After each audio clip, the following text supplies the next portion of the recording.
Welcome to the Wednesday, July 27th, 2022 special meeting of the Ojai City Council. May we have the roll call, please, Gail? Mayor Sticks. Here? Mayor Pro Tem Haney. Always here. Councilmember Blatz. There. Councilmember Francina. Here. Councilmember Wyrick. Just here. Okay, here. Thank you, Gail. We have a quorum. And Ryan, will you please say the Pledge of Allegiance?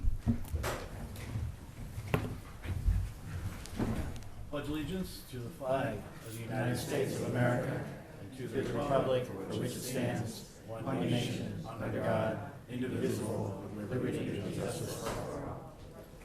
Good job. Thank you. And approval of the agenda? A motion to approve? Move to approve. Second. Okay, are we have all in favor? Aye? Aye. Aye. Aye, aye. Wonderful. Okay, we'll be moving forward now, and I just want to say one thing. Considering the fact that the regularly scheduled city council meetings for late July and early August were both canceled, and that some members of the council have now scheduled a special meeting 2 days after the date that or 1 day after the date that we have a regularly scheduled meeting, I feel that it's important to provide members of the public the opportunity to provide public comment on topics that are not on the agenda. So I would like to make a motion to allow public comment this evening. I'll second. Okay. Seconds. Okay. All in, Second or make move, whatever. okay, all in favor? Aye. Okay, thank you. All right, do we have any general public comment, Gail? Okay, Well, I didn't know there was going to be. Yeah, since no one knew, we might want to give an opportunity okay. for people. Would anyone like to make general public comment?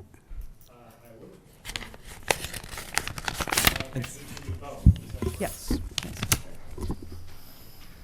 Is this for general comment? That's for general, yeah, my pin is wearing out on me, so.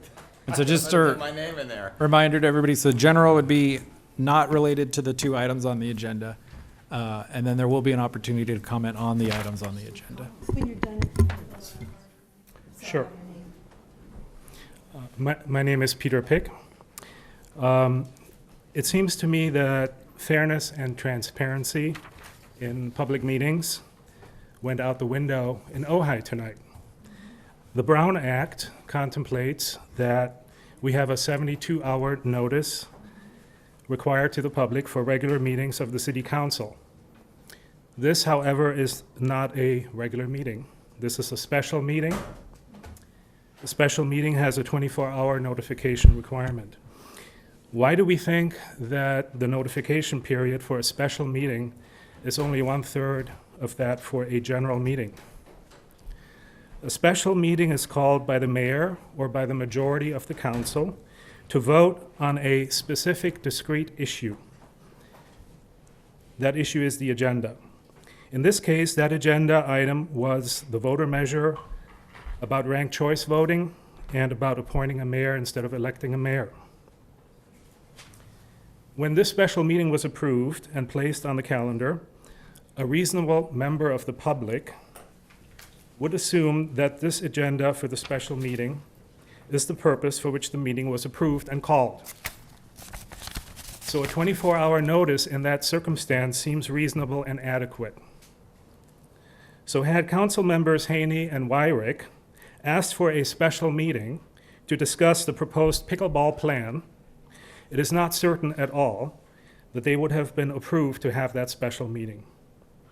Instead, they placed the pickleball item on the agenda for the existing special meeting, which has an entirely different stated purpose at the last minute, meeting the 24-hour requirement. It's unclear to me if this is legal under the Brown Act, but it most certainly is not fair and transparent. And I think we should expect better from members of our city council. Thank you. Thank you, Peter. Next, we have Jeffrey Starkweather. Here we go again. Good evening, Mayor, council members, fellow citizens. I wanted to talk about, we had a meeting on Monday with a expert on housing. Some of you went to it. It was very enlightening and a lot of back and forth. Unruly. Pardon? It was unruly. Well, hey, this is Ojai. In a fun way. Energetic. So, Number one, I'm going to hand this to you because this particular book that he wrote is sort of like called The Affordable City. It's basically like a guidebook of all the policies. You know, 2/3 of them may not apply to us, but I've learned so much by just reading this of potential policies we could look at. And of course, it deals with supply, which there's a lot of debate about, and it deals with stability, which we got into obviously with the development agreement and existing what's called naturally affordable housing, which, by the way, is different than restricted, deed restricted, because naturally affordable is essentially housing that is substandard or is really old or doesn't have modern amenities, so therefore it's affordable, but it won't stay affordable when you have an increased supply. And so deed restricted is what we actually in the business call affordable housing because it will stay affordable. Anyway, having been to some meetings when we've debated these issues, I have felt, as someone who's been spending a lot of time researching this stuff, that there's been a lot of misinformation, in some cases disinformation. So not only does this book give leaders, and I wouldn't recommend anybody read it, by the way, my thing's not moving, I'm going to go back to something I brought up at the development agreement meeting. I really think we need an affordable housing, either task force or commission, and for two reasons. One, I keep hearing everybody's got their idea of what's the solution. And I won't say them all, but I've heard a lot of them. They all sound good. But it seems that we need to coordinate them and come up with a strategy that deals with all three of those things, stability, supply, and subsidy, and do it together. The second reason is education. I think that this commission would be very useful. For an example, if this development agreement had come before them first and been vetted, you know, we wouldn't have maybe had this gigantic storm. I don't know. But, you know, my experience, and I was the chair of an affordable housing committee, is if you get a diverse group of people, and by the way, I would make sure that Simple Ojai has a representative on there, that if they actually have to discuss these things out and hear each other, we're more likely to come together with solutions and not just dividing into groups and having petitions and referendums and that sort of thing. Thank you. Thank you, Jeffrey. I didn't get a warning. Jeff, real quick. Everybody wanted to Jeffrey. stop me there, I see. Do we have a Thank you. chime, Gail? I was just texting James. Okay, all right. Jeff, I watched the video, but I want to let you know that the Facebook live feed was really hard to hear. So Yeah, I've heard that. I got my way through it, and I heard most of what everything was going on. But is that video replayed anywhere? Is it available on YouTube or somewhere else? It's supposed to be through the Ojai Valley News, Okay. so their website. Secondly, I will send to everybody because Shane sent me his PowerPoint. So I will send you a copy of the PowerPoint. Okay. And, you know, it was kind of small, a little hard to read. That was the other thing, was that if you were watching it on the live feed like I was, you couldn't see the Yes, so the now PowerPoint you all have the the time. PowerPoint. Okay. And also with you, I will just say with YouTube, you can actually make a transcript.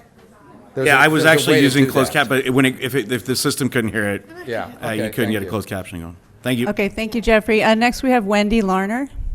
That was really. Good evening. Thank you for this opportunity to speak, but I just wanted to say that not all of us can be so extemporaneous. So I would very much have liked to talk about the climate crisis extremism that exists, but I've had no time to prepare. So I kind of object to the fact that, public commentary wasn't on the agenda, and then all of a sudden it was included. Apparently, some of us knew. The second thing I wanted to say very quickly has to do with our budget. I am very curious how we can have the cost for preparation of resolutions be included in a budget if we don't know what that cost is. And that was indicated upon one of the agenda items tonight. That's all I have to say for now. Thank you, Wendy. Any more public comments, Gail? I have one. Okay, Bill Miley?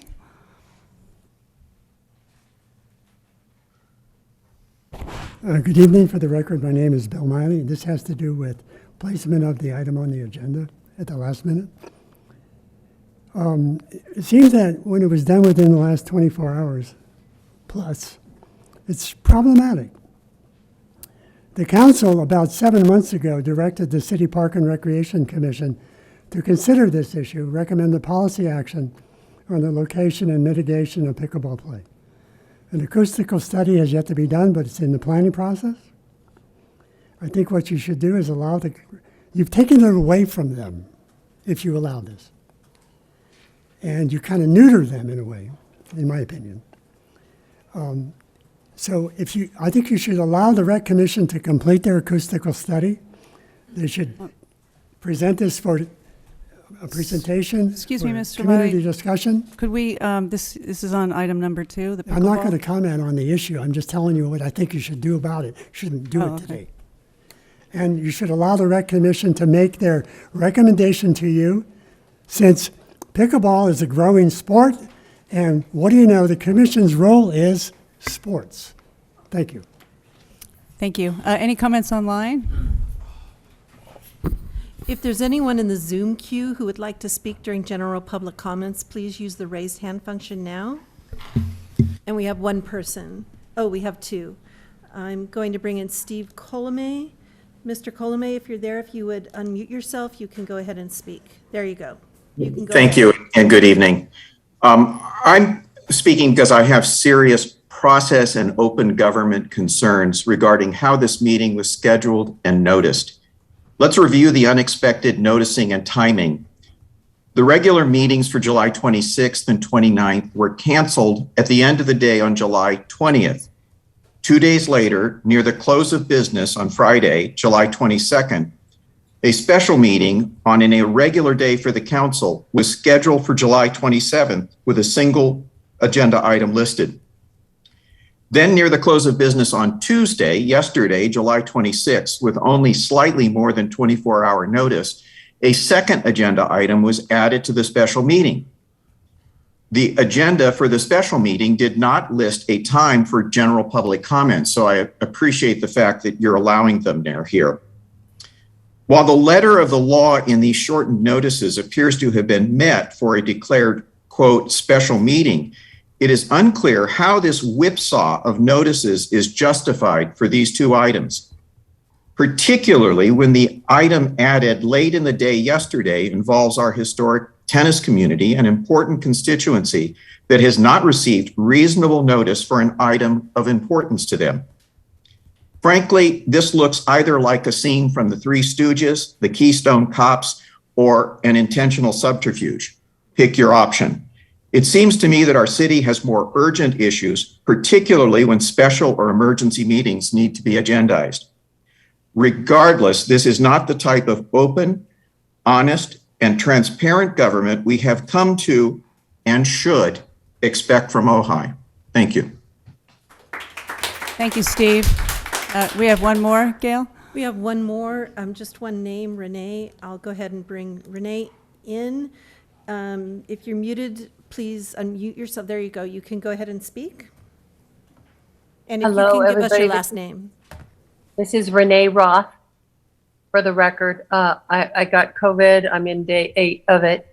But I just want you to know I really, really appreciate the time and effort of that last housing meeting. I learned so much in that very, very long meeting where many members of the community spoke. The city council members spoke. I watched the video.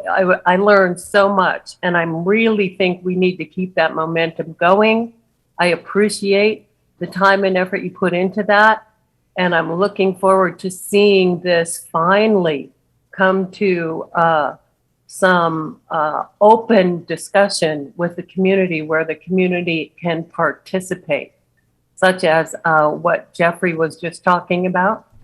And so anyway, I just want to say thank you for bringing this issue, important issue, up for discussion and in an open and honest way. Thank you. Thank you, Renee, and get well soon. Any more? No, all right, we will. Madam Mayor, if I Yes. may. Just to comment on the legality questions that's raised, the policy questions are another matter. On the legality, the present meeting is entirely in compliance with the Brown Act. The Brown Act requires for a special meeting that there be an agenda posted with 24 hours notice. Today, the meeting began at 6 p.m. The agenda was originally posted last week, well ahead of 24 hours. The second item was added yesterday at 3:30 p.m., well ahead of the 24-hour deadline. The meeting is legal and can proceed. Thank you. Thank you, Matt. Yes. If I can just add one thing too, I just want to note, one of the comments said that the meeting was canceled July 20th, which I can understand would give the appearance if we're canceling it and scheduling it at the same time. These meetings were canceled 6 weeks ago. And so I believe we sent a reminder out July 20th, but the council canceled the 2 summer meetings 6 weeks ago. The items came up after that time. So Thank you, James. All right, we will move on to discussion item number 1, consideration of resolutions to submit 2 questions to voters, re whether to transition to a ranked choice system of voting and/or to return to an appointed mayor. James, we have a presentation. This one is me as well. So Thank you, Matt. I'll give a brief presentation, and then I would invite the council to ask any questions, then take public comment, and then deliberate and act as desired. What we have before you are 2 items that are independent but related. First is a resolution regarding whether to put on the ballot the question to the voters of whether to transition back to a appointed mayor from the current elected mayor. Second, whether to shift to a ranked choice voting system. I'll go through each in a little bit more detail. The elected mayor was created in the city by the voters. It was on the 2014 ballot, took effect in 2016, was on the ballot again in 2018. At both the 2014 and 2018 elections, the voters decided to first create and then maintain an elected mayor. And an elected mayor means, as we have now, the mayor is elected at large from the entire city on a 2-year term. The other 4 members of council are elected presently by districts, split 1 and 3, and 4-year terms. And the item on the ballot would ask the voters, if they want, to shift back to an appointed mayor. It would take effect if approved, if put on the ballot tonight and if approved by the voters in November, it would take effect with the 2024 election. What that would mean is that whoever is elected mayor, whether the present mayor or a new mayor, in 22 would serve a full 2-year term, and then on the ballot in 24, it would return to 2 council members for 4-year terms. So no one who's currently in office leaves office. This takes effect after an election. The council, if the measure is approved by the voters, would then need to redistrict to draw 5 districts rather than the present 4, unless the ranked choice voting item was also done and passed and survived court review. But taking the elected mayor item by itself, it would be 5 districts to account for 5 council members. That redrawing would also be done after the 22 election, but before the 24 election. And there too, if any person who's elected in 22, i.e. this year's election, or who was already on the council, if their boundaries changed around them, their seats remain protected. No one is districted out of their seats when we draw 5 districts, recognizing that 5 is a tiny number to divide up 8,000 residents and 3,000 or 4,000 voters, depending on the year. The measure in terms of timing, the deadline to put something on the ballot is August 12th. Hence, this item was added as a special item because the next regular council meeting is August 23rd, which is too late. The cost of putting it on the ballot is an estimated $3,000-ish. yeah, and I can speak to costs. Okay, James will cover costs. I'll go through the law. And the cost of preparing is covered within the budget through existing staff time. So that's the elected mayor item. And then the second one is the ranked choice voting. This is more, a bit new and different. And here, it would be to ask the voters if they would like to direct the council to create and implement a ranked choice voting system. Ranked choice voting is a process by which, for any given office or offices, the voters are asked not to select one candidate, but rather to rank the choices. So if there's three seats up and 4 candidates, then the voters are asked to rank their top 3 preferences, 1, 2, 3. When the votes are counted, everyone is assigned, every ballot's first place is assigned to that candidate, and they're lined up in order of number of first place choices. The candidate with the lowest number of first place choices is eliminated, and their second places are each of those ballots is then reviewed to assess the second place, and that ballot then gets shifted to the second place choice. And then so on until 3 are elected, or 2, whatever the number of offices are. So ranked choice voting can be applied with either an elected mayor or with the districts, and with an appointed mayor. It can be applied either way. It's a method for how voters vote, not for what they vote on. And here too, if the voters if the council put it on the ballot and the voters approved it at this November election, then it would take effect with the 2024 election, which would then be an election for either one council member and an elected mayor, or for 2 council members, depending on whether the elected mayor item is put on the ballot and whether the voters approve it or not. The process, if the voters approve the ranked choice voting system, would then be direction to council to create and adopt an ordinance governing that process, which would then come back in that window if between the 22 and 24 elections, well ahead of the 24 election. I recognize that there will be a voter education process if ranked choice voting goes through, and that will be done, an extensive process done by the staff and council, and we will look to the half dozen cities in the state who have ranked choice voting to not have to reinvent the wheel. I will note on the legality side, as detailed in the written reports, no law allows a general law city like Ojai, which means a city that exists solely under the state constitution, to adopt ranked choice voting.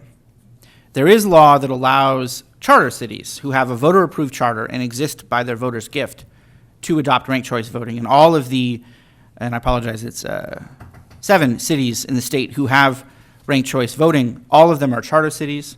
And to my knowledge, one of those was challenged and they survived. There, as I know, there's no law that allows a general law city to do this. If the council were to put it on the ballot and if it were to pass, we would likely draw a challenge. We would seek to defend that challenge by arguing that the general constitutional power for cities to adopt all rules regulating their governance should suffice, coupled with voter approval. It is uncertain and very uncertain whether that challenge would succeed or not. Again, mindful that no general law city has done it. No law directly allows it. There is a law that says it's not allowed. That's a statute, not a constitutional provision. It would be a difficult battle. Not impossible, but not easy. The other piece to bear in mind is that every few years there is a item of pending legislation put on the table that would allow general law cities to expressly adopt ranked choice voting systems. That has failed every time, and the fact that a measure has been put on the legislative table to allow cities to adopt ranked choice voting will be used against the city if we were to adopt it, to contend that we don't have the authority to do so. If the city switched to a ranked choice voting system, the city could then decide whether or not to delete the districts and switch back to at-large, which I believe would be the goal given the prior discussions.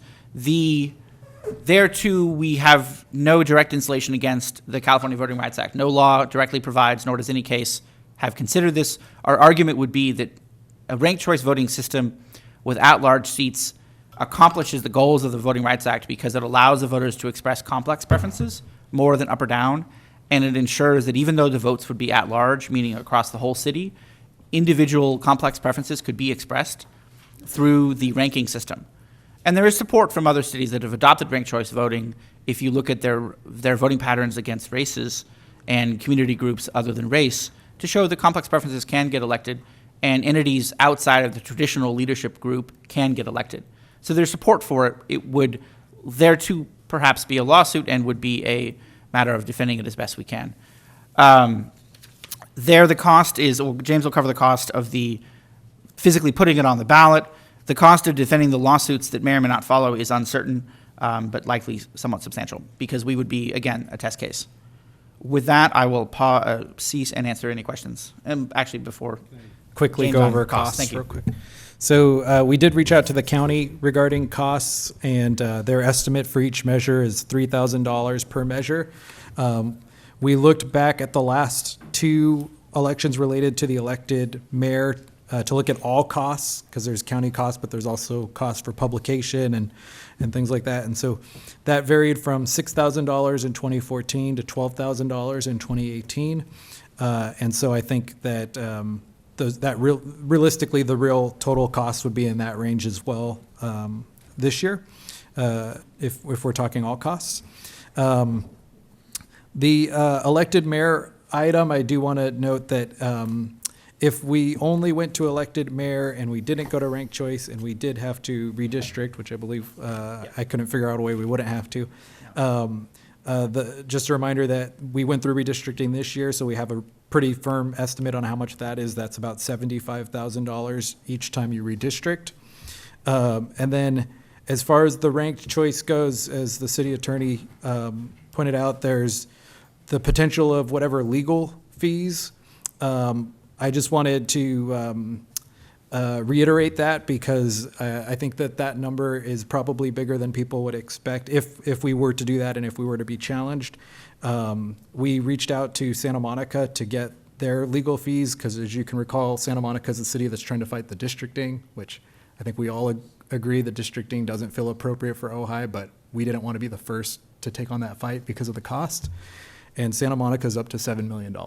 So $7 million? yes.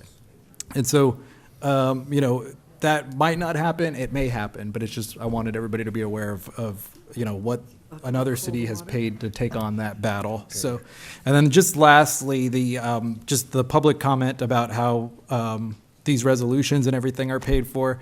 When we do them using regular staff time, that regular staff time's in the budget. So that's why we say that these resolutions were created using regular staff time that's included in the budget. So. Thank you, Matt. Thank you, James. Very clear. Bill, question? I have two questions. My understanding, please correct me if I'm wrong, that's the question, is that the issue of, the issue in the Santa Monica case was the appeals court said the districting in small cities does not serve the goals of the California Voter Rights Act. That was the basis of their winning the appeal, my understanding. And Not precisely. They didn't expand it beyond Santa Monica. They said the districting in Santa Monica did not serve the goals. district in Santa Monica. But they didn't expand it to Didn't other say small yes. cities. Okay, the district in Santa Monica did not serve the goal. Okay, so let me just, I have two aspects of that I want to ask about. Correct me if I'm wrong again, but I believe that the issue of ranked choice voting as an alternative method of serving the goals of the CVRA came up in that case and was, in terms of, it came up in the testimony and deliberation in that case.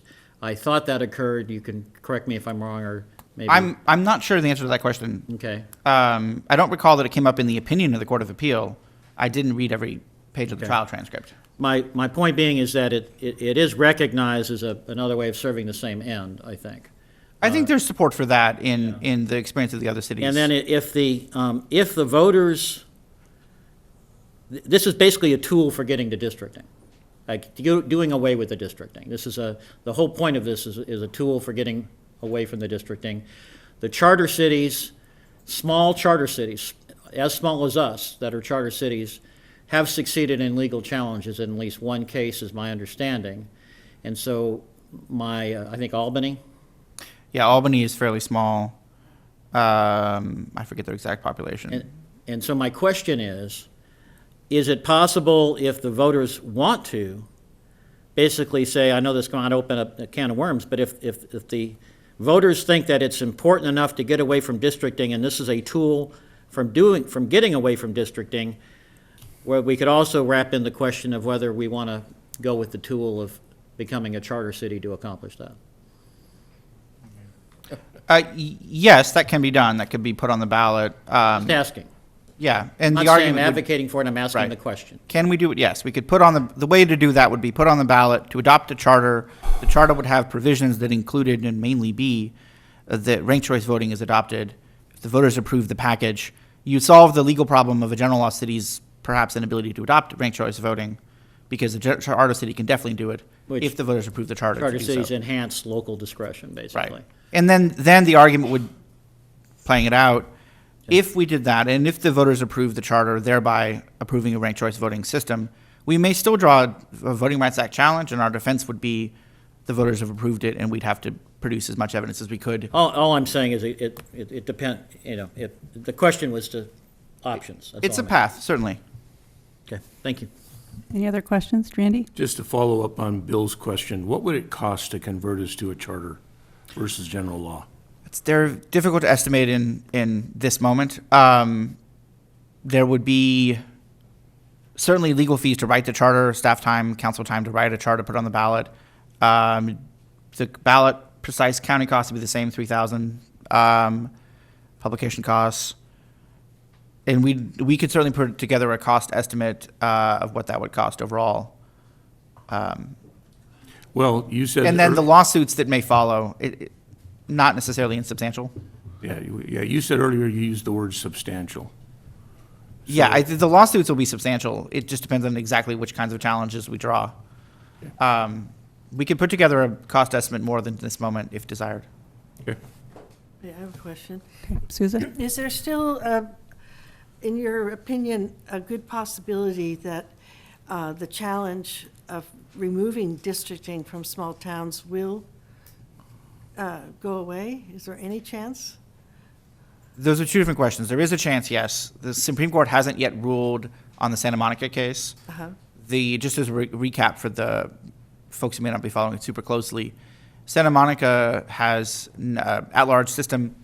They were challenged. The trial court ruled for the plaintiffs, finding that the at-large system did violate the California Voting Rights Act because it diluted the power of Latino voters and ordered the city to switch to districts. The city appealed, and the Court of Appeal reversed. And the Court of Appeal found, in a lengthy opinion that's somewhat meandering, that the districts did not serve the Voting Rights Act goals in Santa Monica, in part citing to a past voter approval of the at-large system, and in part citing to fairly extensive data showing that Latino voters' preferences were able to be expressed successfully through the existing at-large system, given Santa Monica's politics. The plaintiffs immediately appealed to the state Supreme Court. They took the case and have been sitting on it for quite some time, over 2 years now, and have not yet issued a decision. When they will is an open question. I, at this point, do not expect a decision before the election. The court is cognizant of the election. The court is cognizant of what that decision will mean, and they're going to at least, at a minimum, wait until after the August 12th deadline for anything to go on this year's ballot. I wouldn't be surprised if they wait till after the election, although they would assert that they're independent from politics. And I do expect, however, one timing piece that's new is of this morning, the Chief Justice Tani Kantil-Sakaue, announced this morning that she's not running for retention in November's election. That means her term will end in January. That means I do expect that she will not leave this to her predecessor or her successor. So I do think we will have a decision by January in that case, based on this morning's announcement and tea leaf reading. So there's sort of our timing window. It's likely after August 12th, but before January. Yeah. And obviously, the moment the decision comes down, we'll analyze it and assess. Because the other possibility is the court could go narrow and say, Santa Monica, you're affirmed, no one, and expressly no one else. Or they could give some broad ruling, or they could affirm the trial court's original ruling and find that the Court of Appeal was wrong. And it's difficult to assess what they may do. But I do think now, with the announcement of the not running for retention, we will see a decision by January.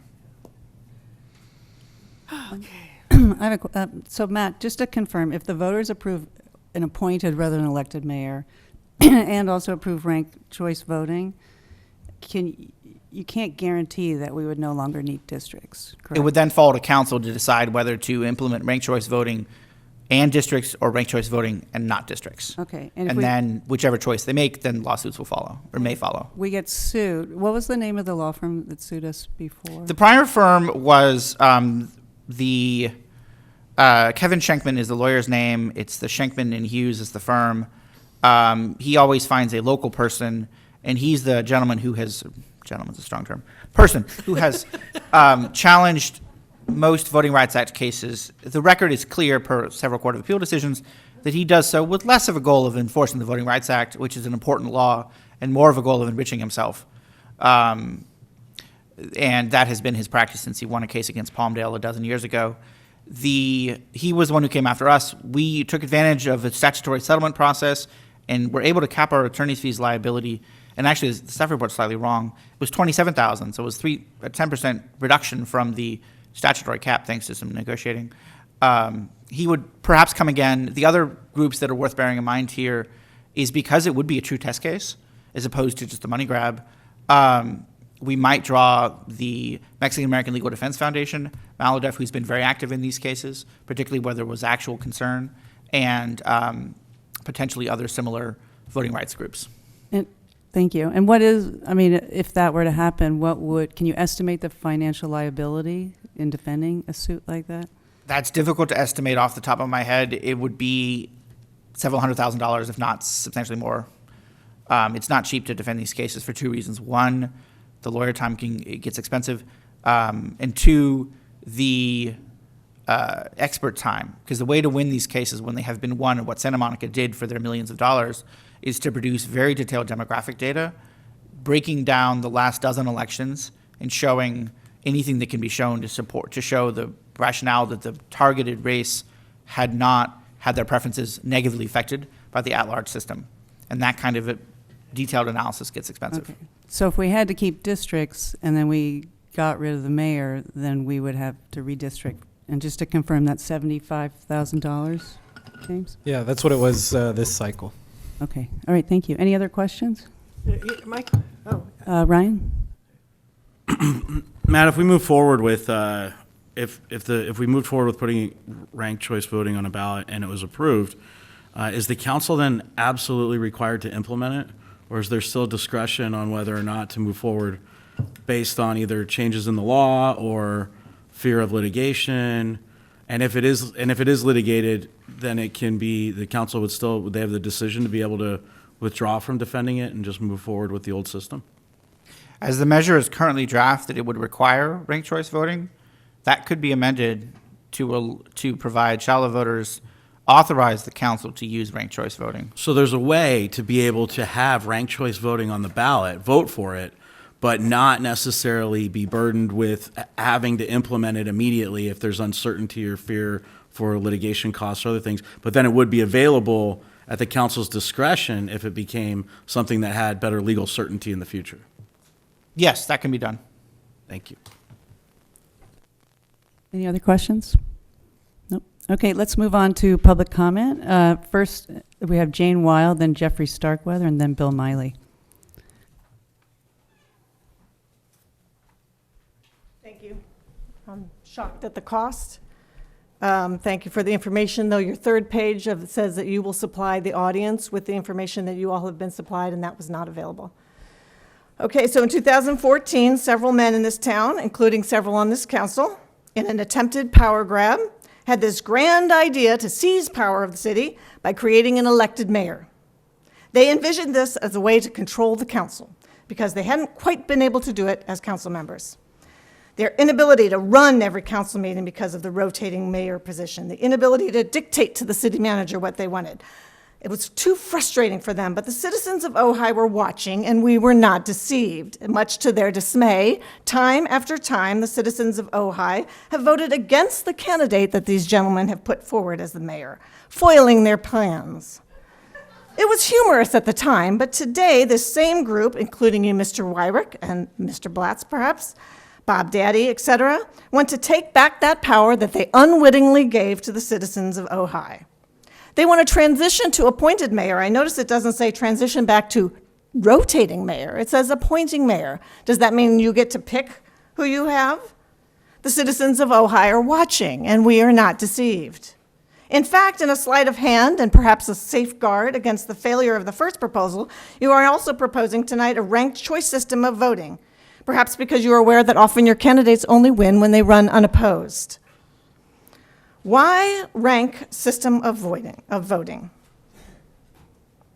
I guess you gave us an explanation tonight, but it seems strange in a city where we rarely have more than two candidates running for any position. Gentlemen, the citizens of Ojai are tired of this whiplash that you have created on this council. We are tired of your inability to use a moral compass and make serious decisions. We are tired of your desire for power, tired of your too thinly veiled misogyny. This council is a position of service, not a position of power. We need council members of character and of conscience. Find yours tonight and vote against on these two proposals. We of the citizens of Ojai are watching, and we are not deceived. Thank you, Jane. Next, we have Jeffrey Starkweather, and then Bill Miley. Thank you, Jeffrey Starkweather. I'm approaching this as a former civil rights lawyer, and this law is a civil rights law, and it has to do with making sure that minorities get a voice. So I don't know anything about the history. I wasn't here, even though I grew up here. And so I can't comment on the conspiracy theories about all of that. If you look at the numbers of our city, 12% of the voters are Hispanic. And if you look at any of the districts, I think maybe the highest is 18%.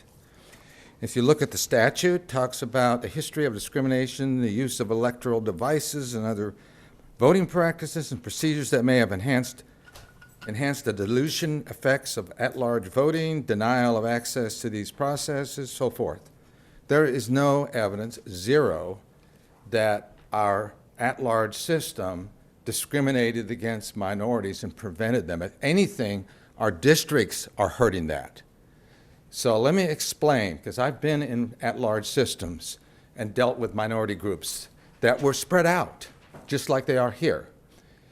In a at-large system, and particularly if you have ranked choice voting, that gives a minority group a much better chance of having a representative. If you have 3 people running for a seat, and there's one minority, and all the minorities get together and vote for that person, and then encourage other people to have their second choice, you could get a minority in office. But when we do it in single seats, it's much harder to do.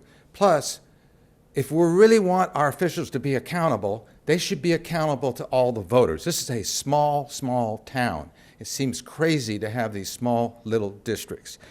I thank Ryan for his question, because it answered my question, which is we could put this on the ballot.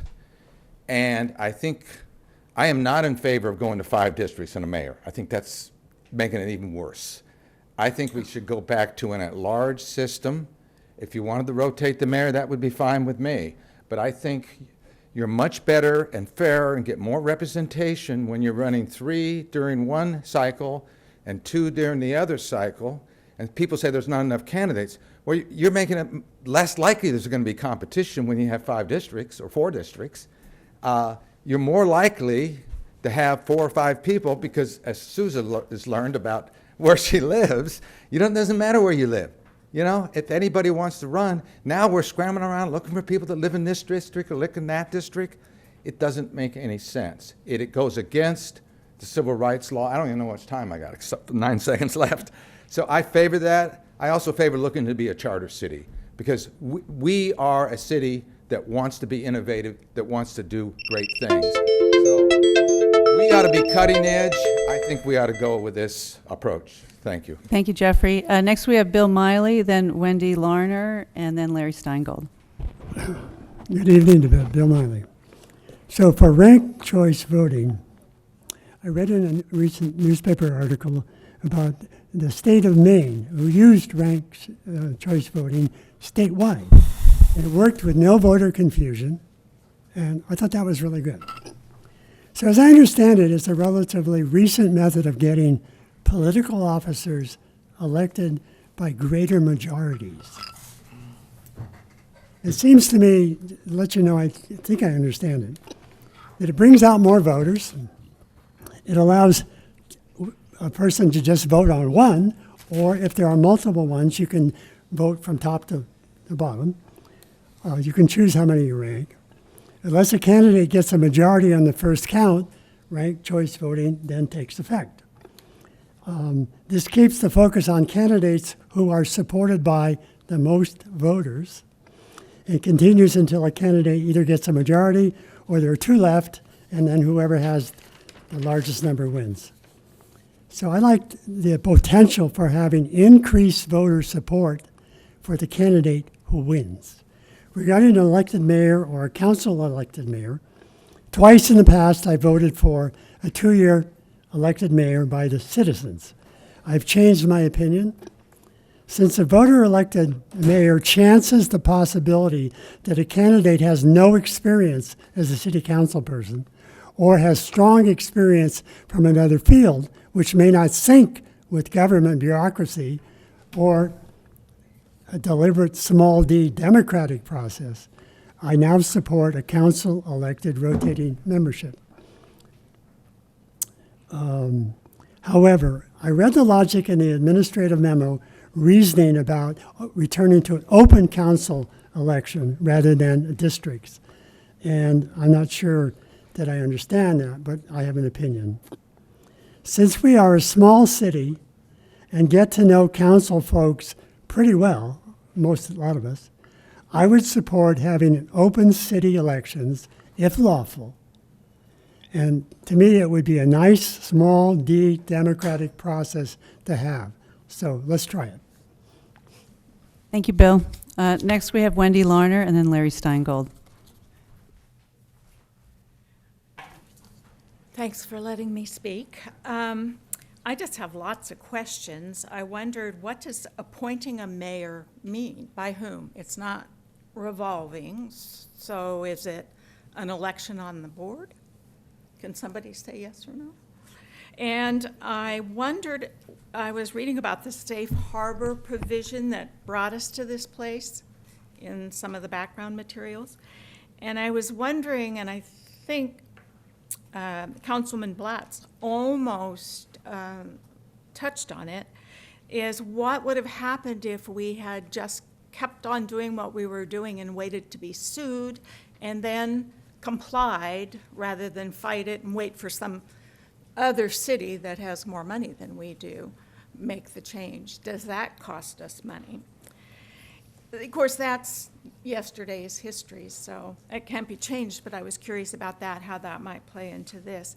And I wondered, too, about ranked choice, if anybody has done charting to show how it works with, not necessarily, I think it's unfair that we only talk about racial minorities, but there's also ideological minorities or people that have different political positions on things. Could they have some representation on the board, even if it was only one half of a board member?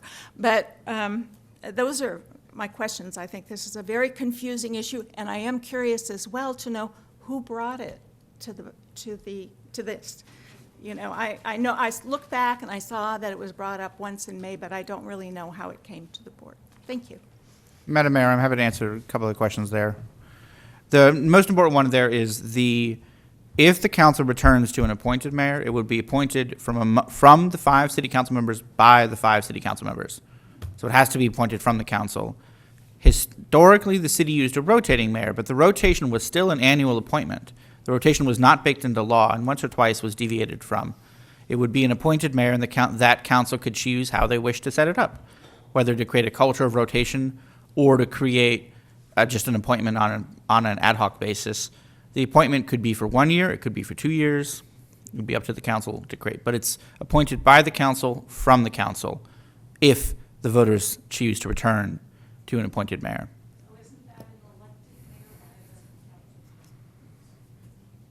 The key is that the distinction is between appointed from the 5 council versus elected by the voters. The present mayor is elected by the voters. The voters alone choose the mayor. The council cannot override that choice.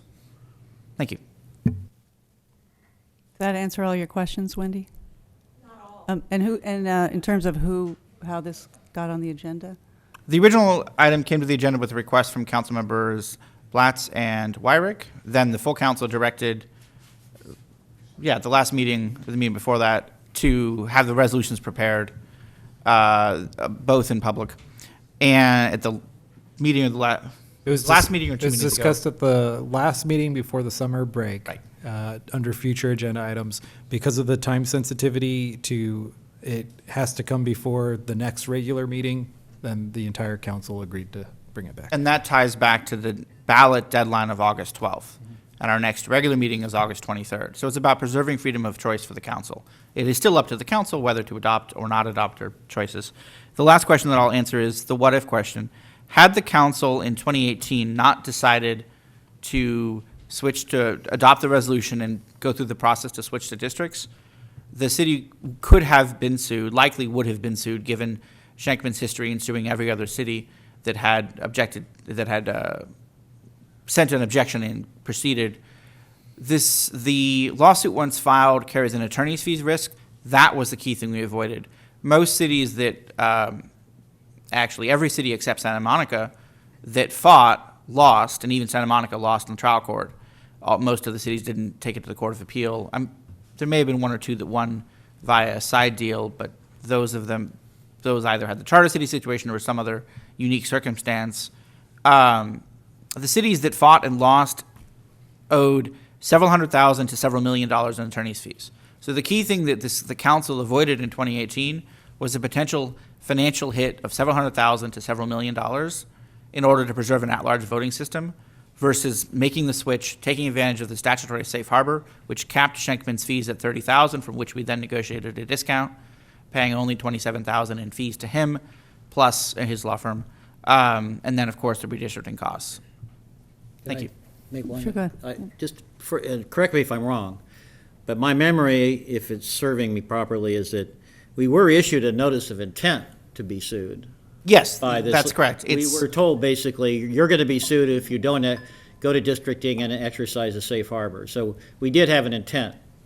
That is correct. That was given to He us. sent the intent to sue letter, which under the statute then triggered a window for us to respond, and then the council selected on the first meeting in December 2018 to adopt the resolution to switch to districts, and then we did the process from there. Thank you. Thank you. Next, we have Larry Steingold. Good evening. Larry Steingold, taxpayer, citizen, and property owner of Ojai. Regarding the mayor, come from a location back east where a lot of the mayors end up in jail. And they do it with character. They piss on people, throw rocks, give out tickets. It's not whether you have a mayor or not, it's what you give him or her, what power you give them. Because if they have no power, let them go to a fire. Let them go to a bridge opening. Okay, if they have no power, you can elect them all day long. Big deal. It doesn't matter. So whether you have power or you don't have power, that's the issue, not whether they're elected or not. If they have no power, elect them. It makes everybody feel good. Okay. Regarding the ranked voting, I don't have a clue. Okay, I read on the internet, I look on the internet, I look under fairvote.org, I look under rankedvoting.inc. They help pay fairvoting.org to raise money. They're backed by people. I don't know, don't care. Don't know what it means. Everybody says it's a good thing, then it must have something wrong. What are the unintended consequences? All I know is when I see ranked voting, I see some elected official convincing 4 or 5 people to go run. He pays them off, they suck away votes, he gets elected. I see nothing but grief, okay, because that's where I come from. I'm not playing, this is for real. Okay, they hire people, they make deals. Oh, Senator, you want to run? If I win, you get this. If he wins, I get that. It also helps organized parties. For example, we're not a town big enough that has a union plant with 1,000 workers who can all vote. But we do have organizations here, whether it's the pickleball people who have 200, or it's the tennis people that have 200, or simply Ojai, or some other organization. They can provide a organized operation so they can have 200, 300 votes. They throw a couple of people in there, it distracts from voting. So I propose that you table this thing. You have a committee of voters, nonpartisan, bipartisan, and they review it and they look at it from our standpoint, because you keep saying the city. It's not the city, it's the voters. We are the city, okay? Voting is a privilege, it's a right. I don't know what this does. I don't know if it hurts my vote, it takes away my vote, it puts somebody else in there. I would table it, have a committee, and put it on the shelf. Let us look at it, let somebody look at it, let them look at what are the unintended results. What are the bad things that could happen down the road? Are we going to do away with political parties? Because that's what it does. We can have 30 people running for city council. Wouldn't it be great? All from District 3. Okay? You'd love that, right? Or seriously, or if you can find a place, seriously, 40, 50 people. We can have how many, what's it cost to run? $10 to get on the ballot? How much? How much for the governor? 20 voters, right? You have to get 10 signatures to get on the ballot? Great. Okay, anyway, make it sunset. Thank you, Larry. Put it on the table. Thank you. Goodbye. Any other cards in the basket, Gail?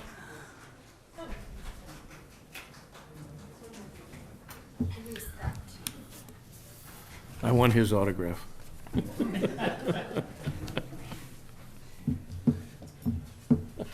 Okay, we have John Merck next.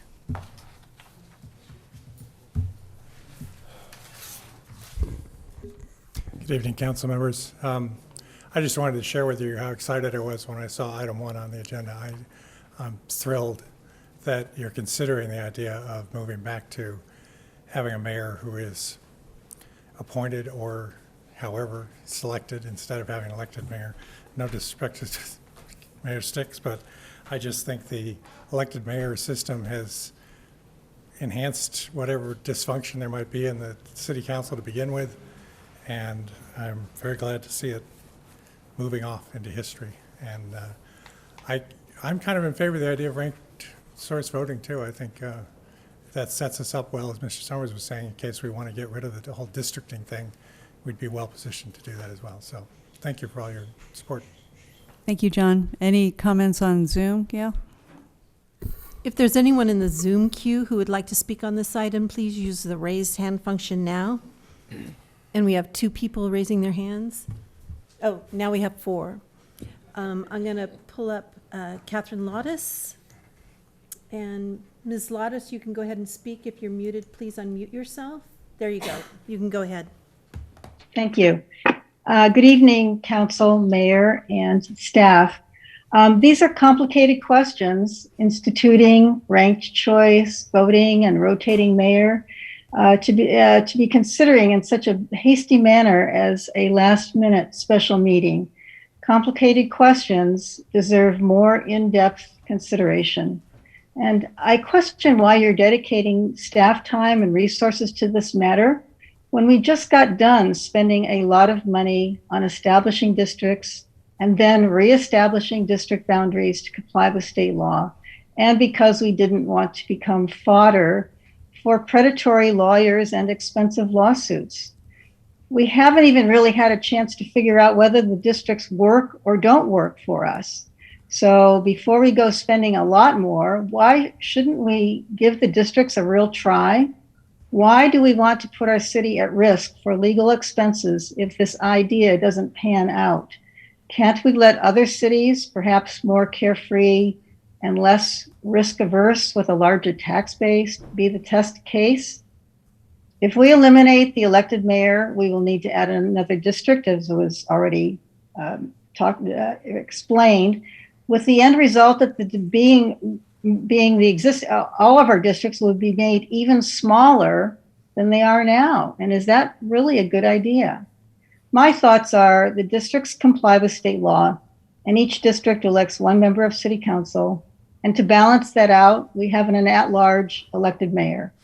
Let's give it a go for a while and spend our money on other important things like paving our crumbling streets.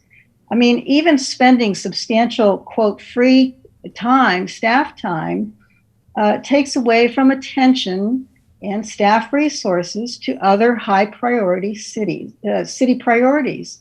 And also, don't forget that not so long ago, we spent a lot of money putting measures for a charter city and elected mayor on the ballot. Only the elected mayor won. And may I remind everyone, somebody else did this, council members, existing council members who are both on the council now, at that time heartily supported an elected mayor. I really feel that we would be foolish to rush ahead at this time with these proposed ballot measures. Appropriate action and change is always possible in the future with much more in-depth consideration of this issue. Thank you. Thank you, Kathy. Next, we have Linda Garrett. Ms. Garrett, I'm going to ask you to unmute yourself and you can go ahead and speak. There you go. You can go ahead. Hello? Can you hear me? Yes, we can. Yeah, hi. Good evening, Linda Garrett, Ojai native. And I want to say hello to the Ojai City Council and to Mayor Sticks. And I just want to echo everything that Commissioner Lottis just said. We just went through a voting system in 2014, 2016, where we changed to elect our mayor. We did not want the appointed mayor. And then we just went through a whole redistricting process where we like the districts and we're finally getting some candidates to run against you. And we're working now to get some diverse candidates, which is what this whole thing is about, correct? Get other people to be working in the city of Ojai and to working for the people of Ojai.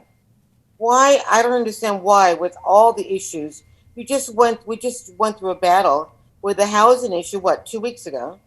And why would you bring this to the agenda now? I don't understand.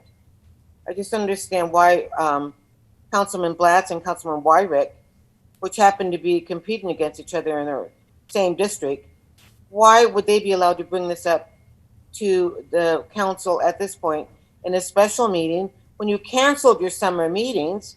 Everybody's gone on vacation. It seems a little disingenuous to me that you are having meetings, a special meeting, when you cancel your regular meetings. And luckily I was able to come back. But anyway, can you answer some questions as to why and how this is put on the agenda after we've already discussed this matter for a few years as the citizens of Ojai and voted on it? And secondly, I think that you must do more homework, because the city of Albany has 20,000 residents, Santa Monica over 100,000 residents. They don't in any way compare to Ojai. Zero. I know both those cities very well. Zero comparison. So for you to keep comparing us, Ojai, to Santa Monica and what Santa Monica is going to do, and that's just insane to me. And you know why? Anyway, thank you. Bye. Thank you, Linda. Next, we have Renee Roth, and I'll go ahead and bring her in. Ms. Roth, you can go ahead and, you're unmuted. You can go ahead and speak. Hello, good evening again. Thank you for letting me speak. I am so glad that this showed up in this special meeting. I am so glad that you're starting to finally deal with the mess that this whole districting thing has brought upon our city. It doesn't fit here. It really doesn't fit here. I've seen it become so dysfunctional and so crazy for people to not know where they're voting, who their representative is. The districts just don't work in this community. We're a small knit community. If we need to find out where a city council person is, we can find you. It's pretty easy to do. So I really am glad you brought this meeting up, this topic up, that these are going to be on the ballot. I read both ballot measures and I went, number one is not going to pass because it's way too complicated. Number two is going to pass because at least it seems simple and back to what we're familiar with. And I hope that's the outcome. That's all. Thank you. Thank you, Renee. We have one more, just one name. It says Nigel. I'll go ahead and bring him in. And where is it? There you go. You can go ahead and speak. Hey everybody, there I am. I'm calling in from Florida, Nigel Chisholm. Live in Ojai, and you all know me on the council. So I'll make this short and sweet for you, which is exactly the opposite of what I normally do. I was a proponent of districting, and I was in favor of an elected mayor. I am no longer in favor of either.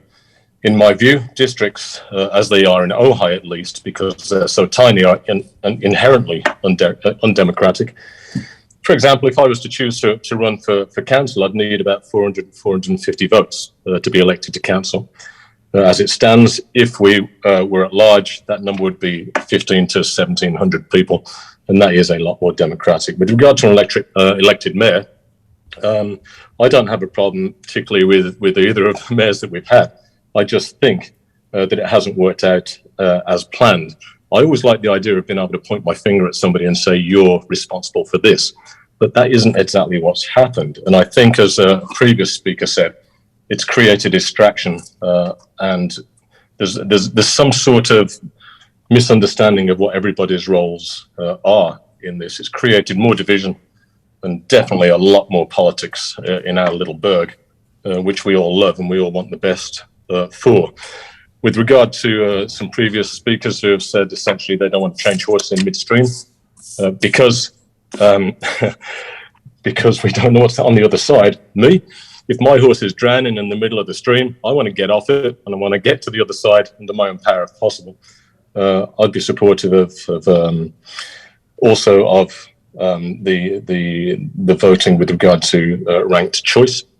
I think that's an inherently fair system, although the gentleman from back east who spoke does have some quite fair points about that, to be fair.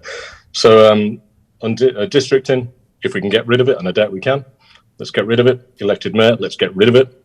Have the council do what they've done for the history of this town, which worked just fine, I think, in retrospect, and I was wrong on that. And let's get this town back to where it can be and where it should be, which is a collegial atmosphere on the city council. And again, the last speaker said it quite correctly, and all of you council members know it from me, is if I want to say something to you, I'll seek you out and I'll find you. So with that, thanks very much. I really do appreciate the job that every one of you do. It's thankless, and you all do it to your best of your ability. I know that. So off you go. Thank you very much. Thank you, Nigel. Is that it? We have one more, Stephen Colome. I'll go ahead and bring him in. And there you go. You can go ahead and speak.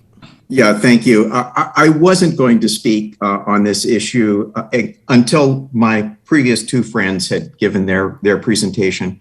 I fully agree that the districts do not serve well a small community like Ojai, but I do not know why we would want to invite the challenge from voting rights bounty hunters and the potentially extraordinary legal costs involved in that. I suggest that we should not be the spear of the head and take the potential risk of these legal costs. A far more prudent approach would be to wait and see what happens in other jurisdictions and then very deliberately determine how we want to organize our council. I think you all have higher priorities now, like road maintenance, and we don't need to be doing this, and we don't need to be doing this in haste at the last minute in order to make a filing deadline. Thank you. Thank you, Steve. Is that it? Okay, we'll move on to discussion. May I make a suggestion? Could we separate our discussion on the two items? Okay, yeah. Okay. So maybe start with the mayor, because that's easier. Is that Okay, sure. okay? Go ahead. Well, that was all I was prepared to say. Well, my understanding of, I can easily see pros and cons to the elected mayor and the rotating appointed mayor. To me, I like the previous system. I was a mayor back in 2000 because my recollection is that it was rotating. There wasn't a politicizing. I think it was rare. I can't remember a time when there was somebody didn't get their turn. Correct if anybody remembers different. But my recollection was there was an understanding that we all deserved a term, and it was mostly our powers were equal. Still, we had the same power as our colleagues, and it was more a ceremonial position. You represent the city, and it worked fine. It worked fine. So I am in favor of that system, but I would also I also see if the public, all we're doing here tonight is deciding whether it's worth putting on the ballot. And I wish we could have had a survey so that we could decide whether, I'd like to be able to read the public rather than spend the money, put it on the ballot, and have it be defeated. So, I wish we could have done that if we didn't have the deadline. We could just take a poll, how people feel about it, then we would know whether we should put it on the ballot or not. But yes, while I personally favor the rotating mayor system, I also heard what Kathy, one of the speakers, Kathy Lotta, said, it's very new. Perhaps we should give it a chance. You know, we've only had 3 elections, right, for the elected mayor, and the other consideration is the cost. Yeah, okay, that's all I have for now. Phil? Yeah, for the record, I've been very consistent from the beginning. I thought the collegial system we had was a good one. I thought it worked well. My public and private position was against going to the elected mayor both times it was on the ballot. And then I further felt like if it was going to be an elected mayor, it should be the same term as the rest of the council. So I thought that the choice for 2 years that was put on the ballot that the voters selected was awkward for the structure of the functioning of the council. And but the voters, have chosen twice to go with the elected mayor. The 2-year term. And the 2-year term. I just disagree with it in terms of being, that's just my opinion, that it takes away from the collegiality of the council, but it's been before the voters twice. So I respect that. I don't really have a problem now that we've had more experience with it to see what the sense of the voters is. Again, the best poll is a vote. The only other comment that I would make. I think I would like to see us find a way to get rid of districts and go back to 5 equal council members with the position of mayor being rotated. But I'm going to reserve the rest of my comments for the tool of possibly getting rid of districts. Randy? So I seconded Ryan's motion on this, and I think I was pretty clear on what I was speaking to. And that was, I just see the dysfunction of all the money that's being spent on electing a mayor every 2 years. And I also see the dysfunction of this tribal mentality that I never saw before until that happened. And I also made it clear that it had nothing to do with you, that it had everything to do with just the makeup of doing this every 2 years and the angst that it creates in a community. Those were my thoughts. Listening to tonight, and then, which again, I didn't even put into the calculations 2 weeks ago, was the fact that we'd have to redistrict, which would cost another $75,000. And personally, I'd rather take that $75,000 and spend it in the community and give it to organizations that actually need it and could use it versus us fighting over this 2-year thing. So that's where I am on the mayor. Again, as much as I dislike it, I'm not.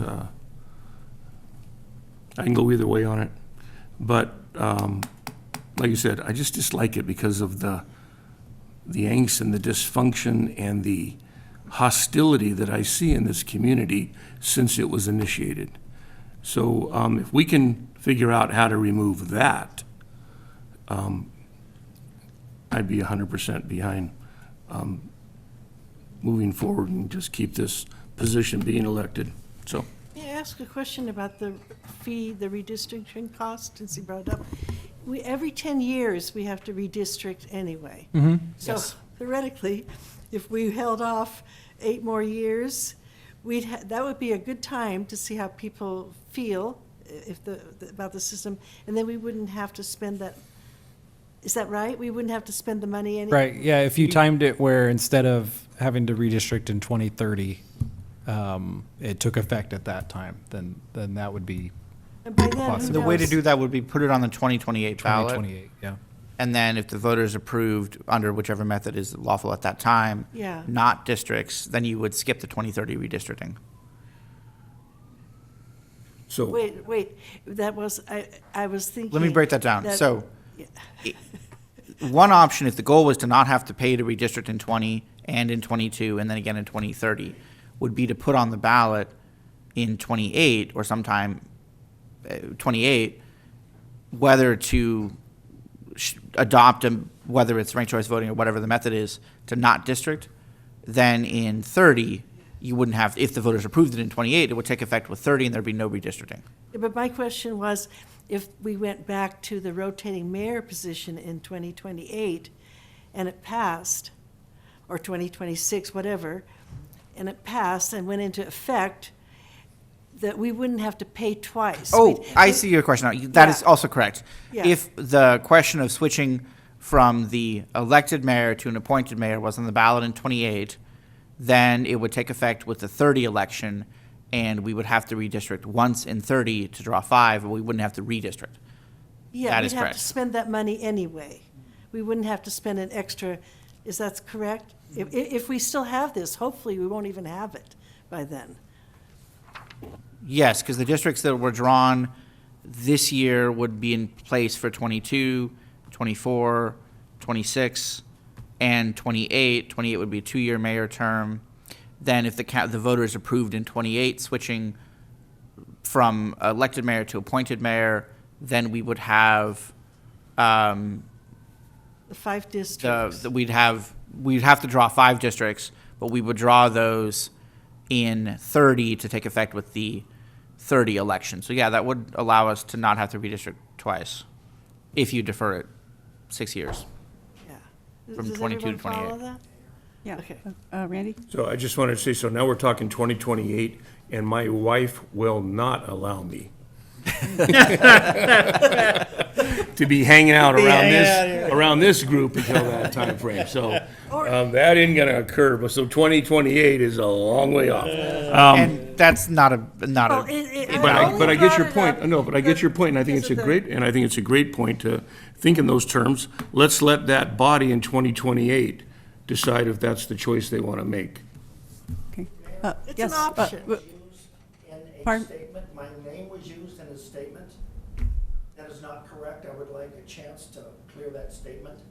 Severo and I are the one that put this thing through, and I'd like a chance to clear where my position was. It was stated Okay. incorrectly. Council? It's fine with me. 3 minutes. Okay, minutes. 3 minutes? A number of years ago, this elected mayor came up because there was a lot of backroom dealing, there's a little bit of power play, there was a little bit of trading, and that was pretty disgusting. And the reason for the elected mayor was we passed the gavel around every year. When we just got people up to speed, they just got the hang of it, they just understood the entire process, they were gone. We got somebody brand new in. We got somebody brand new in every year that started over the process every year. We didn't have the continuity. In the meantime, people came on and people came off, and it was dysfunctional. It is dysfunctional. This point was to allow the mayor to be able to mature for a few years. Let the people decide who they wanted. I was very passionate with Carol Smith with that. It was about letting the people decided what they wanted, not council. I had a discussion with the city manager and Johnny Johnson, the prior mayor, 2 years ago. When they put on the ballot, we want to go 4 years. I said, as the owner of the paper, I am going to oppose this. 2 years is fine. We have an election every 2 years anyhow. There's no extra cost. We're doing it every 2 years, so we can elect a mayor every 2 years. So we've done this 3 times. I'm not going to get into the ranked choice and all that stuff. I'm against all that. I think what we need to do is keep this the way it is. We do not have a minority district that we're suppressing when the largest minority we have is 16.1%. We don't have a majority that we can stack into a district. This is solely about maturity, maturation, understanding. So when somebody said I was here to change this, I don't support this. I opposed it the prior election, I opposed it the other election, and I'll oppose it this election. It needs to stay where it is. Let the people decide who's going to be mayor of this community. Thank you, Bob. Ryan? Thank you. First of all, the toxicity that's come along with this directly elected mayor position is not right for Ojai. It's a change in the way Ojai politics has happened, and it has followed this position since it has started, to the point where I considered Jane Weil a friend of mine until about 10, 20 minutes ago, and she decided to bring up misogyny, backroom deals, citing that we're somehow doing this for all the wrong reasons, that I brought this up as a power grab, which I've heard more than ever recently, and it's so absurd. I have a massive amount of people who thought this was a bad idea and don't like it now and have reached out to me saying, can we finally get this undone? It's worth taking to the voters again. I don't understand why people are here saying, why are you going to implement this tonight? We're obviously not implementing anything tonight. We're not even implementing ranked choice voting. We can do a poll about it, but what we're talking about is doing the biggest poll we do, which is having an election. Now, if people don't want it, what is the guarantee it's going to go forward? What is there any promise? I know the voting stats on it. It's been 2-1 twice. I'm not here to make beds in a burning house if we're not going to get this done. But there is over 50% of this community that doesn't understand that the mayor's position has no additional authority, that it runs for 2 years, they don't understand how it works, and they're not at these meetings all the time, and they don't have a clear concept of why we do this. I was the representative at the Southern California Association of Governments for our city. I told numerous people at the table I was at that we had an election this year. They said, oh, how many seats are up in your council? Oh, we have 2 over here. Oh, how many do you guys have? Oh, we have 3 up here, over here. Are you running again? Are you running? Oh, well, they come to us, they go, well, we have 3 seats up and the mayor's spot. And they look at me and go, what? What are you guys possibly doing up there? How does that work? How can it even be like that? We're the only city pretty much our size in the entire state that has a directly elected mayor. They all rotate. And none of them have it where it's split between multiple districts and one district on even and odd years. Not even, they're all even numbered years, but every other election is this peculiar situation. And it hasn't worked. It's caused a massive amount of divisiveness. There is no power grab because there's no power to be had by getting this thing done for anybody. What's caused is people in the community not understanding what's going on. We got to fix that back, or at least try. I hope that people, if they want to support this, will get their arms wrapped around it and change it this time. If they don't, then this may be the last chance. Maybe it happens again in 20 years. But it has seriously undermined and caused so much toxicity on this council that for those of you who are here, you've probably seen it. For everybody else out there, I'm telling you it exists. It exists so bad, I am not running for office again. I can't stand the toxicity and the crap, frankly, that's coming on this board by the manipulation and the frank over-politicization of every single issue we bring up.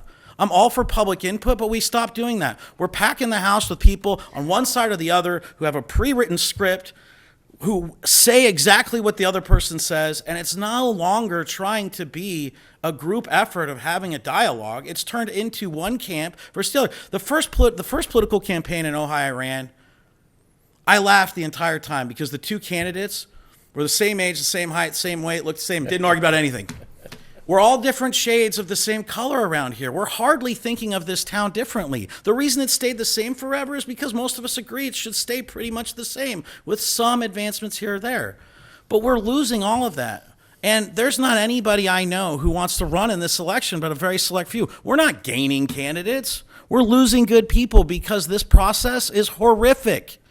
Sit there for 6.5 hours and listen to the misinformation people have. And it's not because they didn't research it or aren't smart. It's because they're being spoon-fed false disinformation by a group of people who are trying to politicize the mayor's position in order to score political points, where we don't do that in Ojai. I didn't start my political career in Ojai where this happened. So if we want to put this on a ballot, I hope people understand what we're trying to do. But saying that we're misogynist by putting this on, saying that we are power grabbing putting this on, I wish some of that fervor and energy, Mrs. Weil, you'd put towards your job over at the Unified School District, frankly. Because we don't need it in here, and we're trying our darndest to make this best. And when I leave here, I'm hoping to make it better than when I left. And one thing that would make this council better is getting rid of the directly elected mayor. Thank you, and I appreciate all the input from my council members. I think it's really important to listen to the voters, and The voters have already voted twice on this issue in the last 10 years. In 2014, 66% of the voters chose to have an elected mayor. In 2018, Councilmember Wyrick put the question of ending the elected mayor to the voters, and 65%, almost the same number of the voters that year, chose to continue electing the mayor. So are we sure that we really want to ask the voters the same question for the third time? That's my question. So, I think we've heard from, any final comments? Are we ready for a motion? Well, all I would comment on that is third time's the charm, but I'm ready for a motion. Okay, so, and we would be, the actual cost is $3,000, correct, James? That's the county cost for the measure. I would say total cost will probably be between, like I said, the last two are $6,000 to $12,000. Just for the elected mayor, not the other one. Right, right. So 6,000 to 12,000. Because it's the county cost plus, put notices in the newspaper, that kind of thing. Okay, and then if it passes, we go to five. We're unless the ranked choice voting also passes, or there's some miracle in January, then we are forced to go to the 5 districts. And so we'd have to redistrict. Yeah. And that's $75,000. It was $75,000 this year. Then I have a question about that. Because we had to do redistricting under the entire area and everything, and a different process that's under, for each after post-election year, would that process be identical, or is there any saved costs in it? Do we know? I mean, we didn't get a quote because we just wanted to talk about this tonight. Right. But do we know that it would be the same cost, or the same number of public meetings and all those other things that are built into this already required? The statutory process is the same. The exact cost, obviously, we'd get a quote, but the statutory process is the same. There's not a narrower process for a mid-cycle redistricting. Okay, a follow-up on that? Bill? Yep. Would the demographic information developed from that census data, 2020, be able to be rolled over to that issue since we're not having a new census? Yes, because we are required to use the census, so the census data would be the same. There may be some savings there, yes. Because the analysis has already been done. That is correct, but we would still have to go through the same process. So are you saying that then the next time we have to do it is 10 years from, we would gain two years? No, it's every census. The U.S. Constitution, the federal Constitution, requires a census every 10 years on the 10th, 2000, 2010, 2020. That triggers redistricting. So that would not change. That It's would not every change. 10 years, every 10th year. So 2000, 2010, 2020, 2030. That's the redistricting process, and that's tied to the federal census, and that's unlikely to ever change. Randy? I just wanted to clarify something that I just heard. So, if the, just help me out with this, because now I'm getting confused. The discussion that we just had was about the mayor position. And then I just heard it conflated that if we do that, now we're locked into the ranked choice position. No. No, it's we'd have to create a 5th district. That's correct. That's it. for the 5th council member who would be Right. one of the I get potential that, appointees. but I heard ranked choice involved in this too, and I was, and I'm not going to vote for that. And I think we're going to So keep I just that wanted to ranked make choice sure we separate. didn't conflate it. We would have to, if it's voted to move forward, if it passes, we recognize that we're going to have to redistrict Correct. sooner. Correct. And that, the amount of money associated to it right now, we could go bottom 75, high, a little greater, 100,000, something of that nature. Yeah, it was 75,000 this year. I think the original estimate from the company was 60 to 90, so that's probably a good range. So. Okay. Okay, And thank they've you. already done a significant amount of the Census work. diversity look at after the census data, and it'll be the same data. There's no new data. Right. So. Okay, are we ready for a motion? Can we just have I need a pause. This is extremely difficult because of the cost, versus what I want to see happen versus the cost. Like Randy said, there's a lot of things we could do with $75,000 to $100,000. Especially, it's, I don't know how the community feels.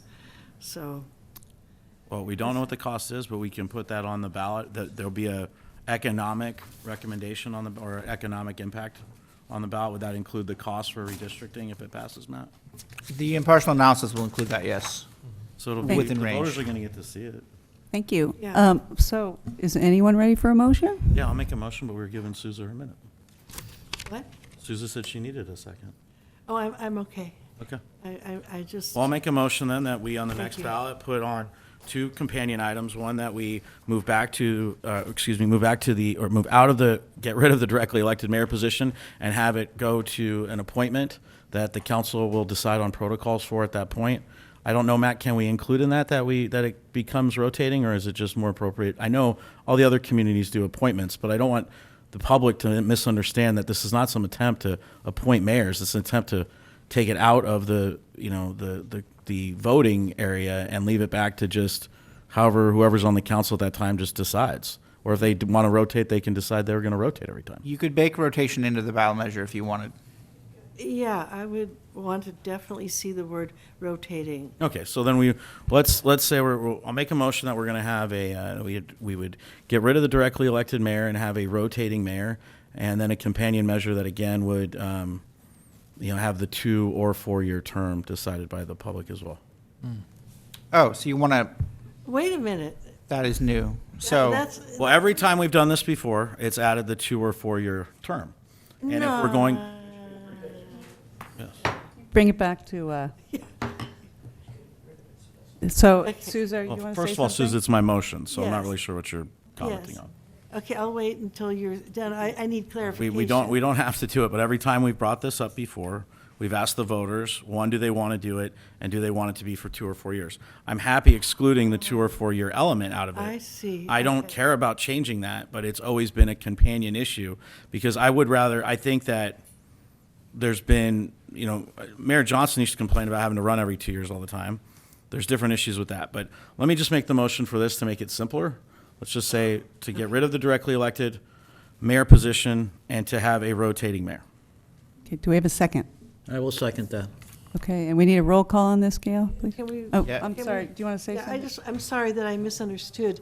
I thought you were saying that the rotating position was 2 or 4 years. I misunderstood you. Thank you for your clarification. I appreciate that.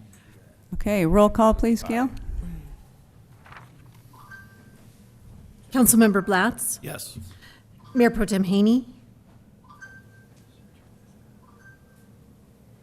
Again,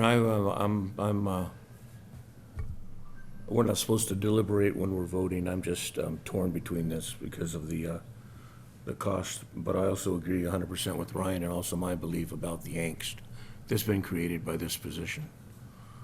So I'm going to vote no. Mayor Sticks? No. Councilmember Wyrick? Yes. Councilmember Francina? Yes. Okay, thank you. All right, let's move on to the ranked choice voting. I have a question, though, before we move on. Do we want to vote on the other part of your motion? Do we, or just? I rescinded it, but I'll leave that up to if anybody wants to make a motion. I'm not, We don't need to. I don't think we need to. I mean, I don't think it's absolutely necessary. I am concerned too. If we were going to bring it up, I was going to say, I was concerned there's some confusion, because when you vote and you see that there's a 2 or 4 year term you're voting on, sometimes I think people assume that that's already in existence when they were voting to create it versus the other way around. So I just assume not see the change in 2 Okay, or 4 years. okay. If it doesn't pass, it'll stay at 2 years. Okay, we're going to move on to the ranked choice voting now. Bill, you want to comment? Yeah, I'm going to argue that we consider going and putting this on the ballot by, and I believe the purpose of, stipulated by Mr. Blatz and Mr. Summers can concur, that if we change the wording from shall the voters require the use of ranked choice voting to shall the voters authorize at the discretion of council the use of ranked choice voting, we're getting a sense of the voters as well as a tool to potentially use to give us our best shot at getting rid of the districting. And that would give us a sense of how important that the voters feel it is for us to be given that tool without binding our hands into having to get into onerous and expensive litigation. Thank you, Bill. Souza? Yeah, do you, so when we describe what ranked choice voting is, can we add that the county has computers, the county can handle it? Because people, when they first read it, they wonder how are the votes counted? Right. But there is a program in place that the county already has, is my understanding, that can count the votes. Yes, that can be included in the ballot materials via my impartial analysis if the matter is put on the ballot. And to the question of, may I, Mayor? To the question of whether we should wait or not, I think the fact that we're asking the voters if they want to authorize this as opposed to requiring it provides a chance for the debate, for a chance for the public education as to all the issues. It focuses the public mind.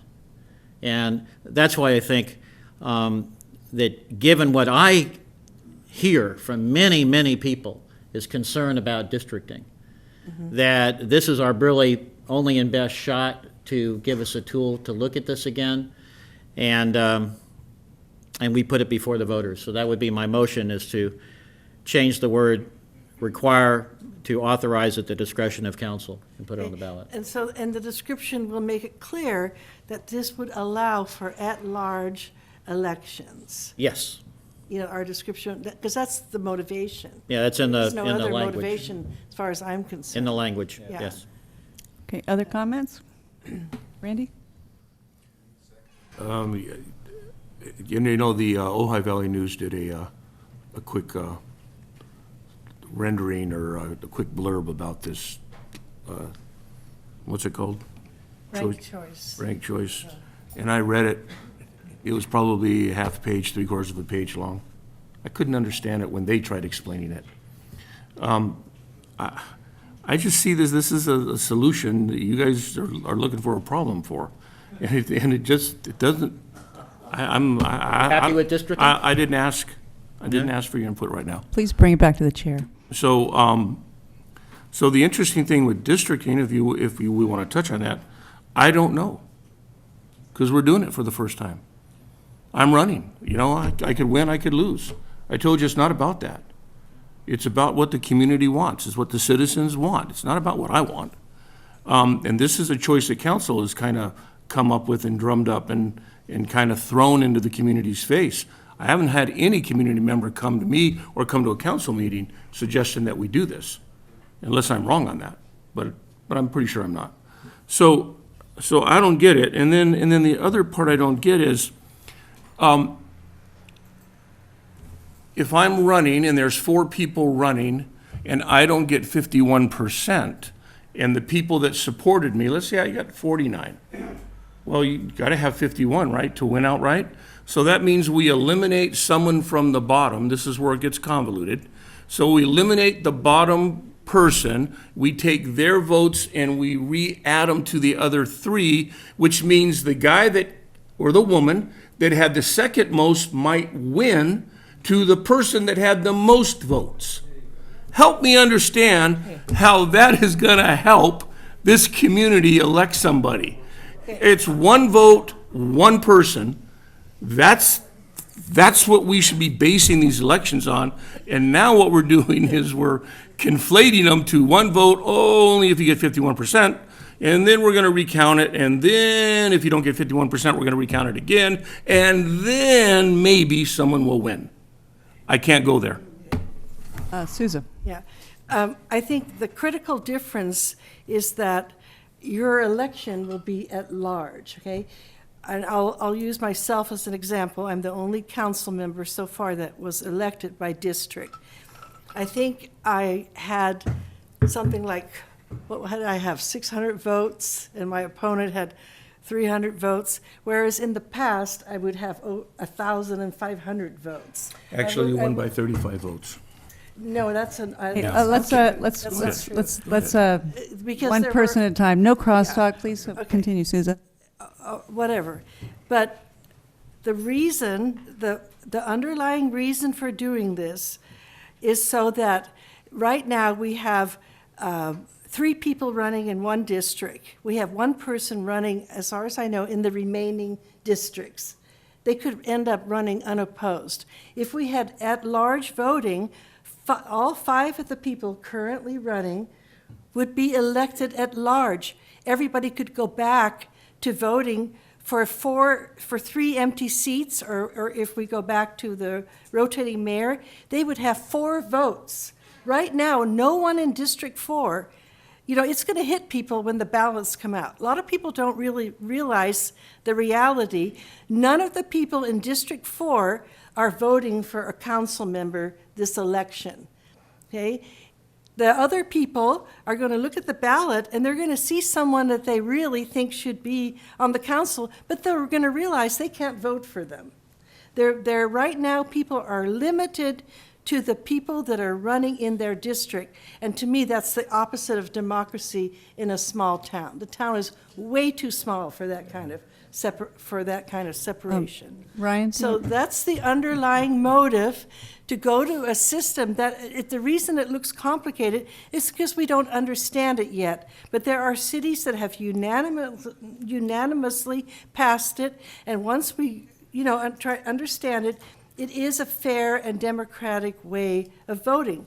And maybe the town's not ready for that, but I think we need to give people a chance to go back to at-large elections. And I like that we're not obligated to it.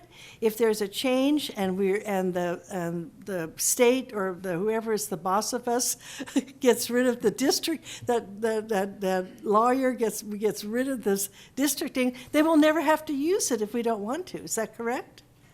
If in January we get news that a small town like Ojai is no longer divided up into 4 or 5, it'll still be 4 districts at that point. And then if the council may decide, okay, we don't need to complicate things. We are already going to be at large for the next election. As proposed, that would be the council's choice, yes, if the voters approved it. That's my train of thought. Thank you. I like that it's optional whether we instigate it or not. Okay. Ryan? Yeah, well, just to speak to your point, Randy, it is confusing. It is new. Nobody's supposed to totally get it yet. This isn't a hearing to impose it. It's a hearing to put it on a ballot with an educational period until November. Then it wouldn't even be implemented. Then at some point it'd be put on an agenda. There'd be a public hearing about it. At that point, the public would be involved again. At that point, the council would have an opportunity to decide whether they're implementing it under whatever conditions were going on at that moment or to not do it. So this would give them the flexibility to do that. If we don't do it this way, then if it does come up that we do want to do it and everybody finally understands what it is, or it starts taking off in other places, then we have to wait till the next election, and then it can't be imposed until the election after that. So it's a big window that we're trying to shut down. And I'm with you. I mean, it is kind of confusing, but if it wasn't for the districting, I don't know if this wouldn't be necessarily fixing a problem, but the districting, this is the problem it might help fix or find a way to do it. People don't understand, like this next election, there's going to be 4 separate candidate forums and dialogues for each position, mayor and the 3 different council seats. They're all the same issues in Ojai. There's hardly different issues going on in District 1 than in District 3 and in District 2. But we're going to separate it all out, and you're going to have to wait and try and figure out the time where your district, you can hear your candidates in a smaller field that may not make this a lot more efficient and easier. The reality is we don't have a nationally televised election in Ojai. It's not on, all the channels all the time. Gosh knows we think we're that important, but it turns out, CNN doesn't. And when we look at this, it just doesn't have a lot of value to our community. I haven't found anybody to talk about it, but we haven't found any good reasons that districting makes a lot of sense. And wait till you see the confusion that's going to happen. For example, where I live, District 1, I've polled at 2 places in the past. I've done this many times. One is at the church at the bottom of Foothill, and one is at the Gables. Neither of those are in District 1 anymore.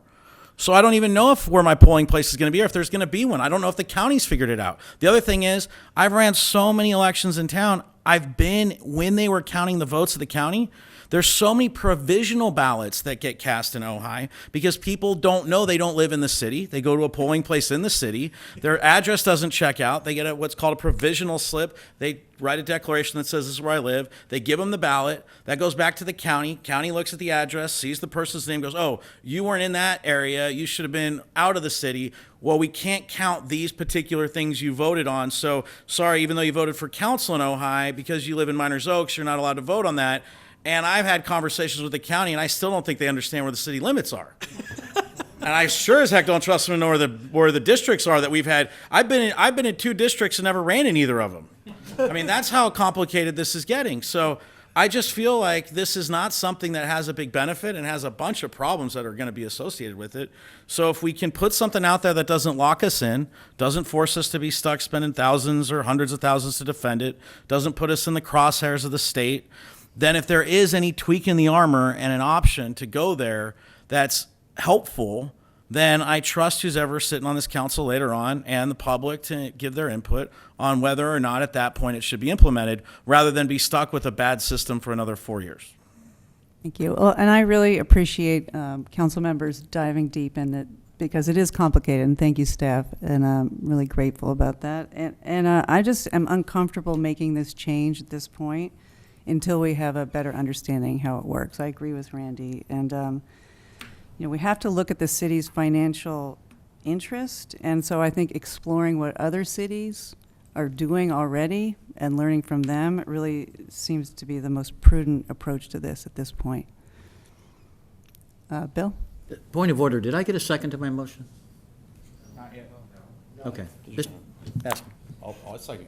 All right. I'll second your motion. I didn't even know you made a motion, so. I didn't know either. I didn't either. I don't think Can- you can- did. I don't No, think I you made did. the motion that we change the wording from shall the voters require, Okay. shall the voters authorize the use of ranked choice voting at the discretion of council. Okay, any other comments? Randy? So, again, it's like driving down the street and all the air is in all my tires, and I panic thinking I have a puncture. And I don't. I'm just lost here. And then the conflating of, because we have districts and we haven't seen how that plays out, we need to wrap ourselves in some form of a security blanket called ranked choice, which, if I'm correct on this, Matt, there's maybe 11 other cities in the state of California. This is not like Less than that, it's 7, I think. yeah, this is not like the latest, greatest, gotta do it, gotta have it, when can we get it thing. It's another one of these things that, 7. why don't we try it, better yet, why don't we vote on it, and then we'll figure out if we like it and try it. Again, even if it's $3,000, it's a waste of money. It's just, it's a solution looking for a problem. Thank you. I'm sorry. Ryan? All right, Randy, to use your analogy, you're driving down the road and you don't know whether you got a puncture, but what do you have in the back of your car? You have a spare tire in case. Not That's what this anymore. is. Okay, They well, don't give you spares I'm in sorry. the cars. I'm No, sorry. I got a spare in my car. I guess you have a fancier car. The other thing is that the districting is what's new. Like, you're acting like this. I mean, that's what's new. This isn't a response to the problem we had under regular at-large voting. This is a problem that we're foreseeing that you frankly kind of agreed with about the districting. And this is the only solution to it that's even viable, because we can't go backwards and undo the districts any other way. This is not a solution that I would be supportive of if we weren't stuck in the districting quagmire. And that's what this is. It's an option for that if it goes forward. If they decide to lift districting and we still have a directly elected mayor, the council at that point can say, this is stupid, we're throwing it out, we're not going to implement this. And then the districts disappear. But if the only way is that at some point they say, look, the only way a small city like Ojai can get rid of districts is through the use of voter choice ranking stuff, then whether we have that in the toolbox or not is a big deal. And it'd take potentially 2 years to get it on a ballot and 2 years to implement. So that's the only reason.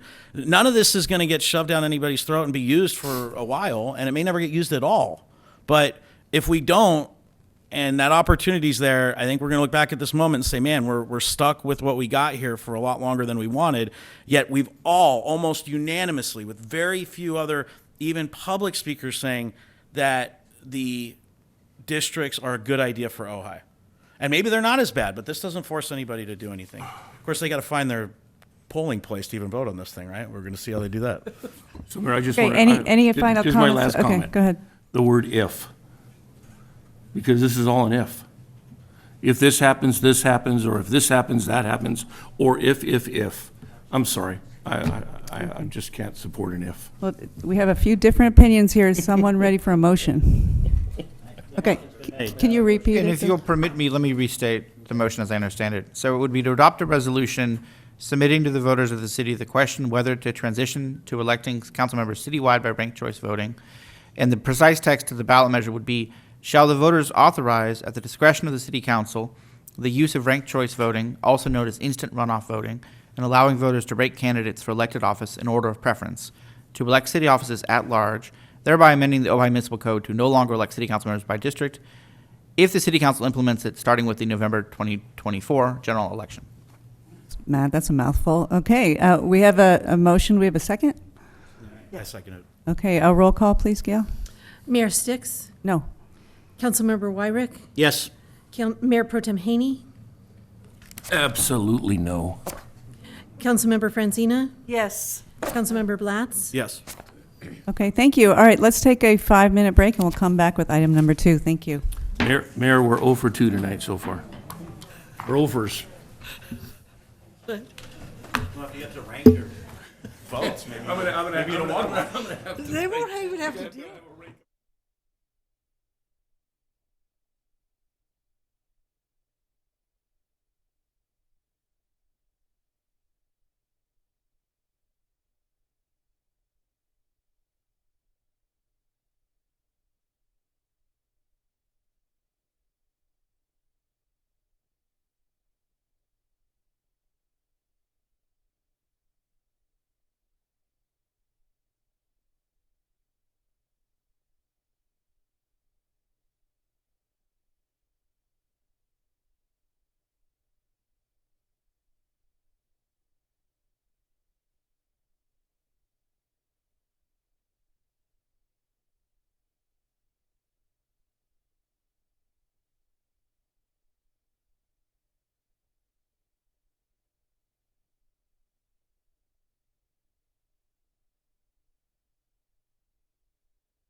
Okay, call to order. We are back. If you could find your seats and come to quiet, please.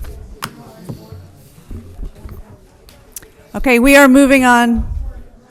Excuse me, everybody. If you could find your seats and come to quiet out there. Hello?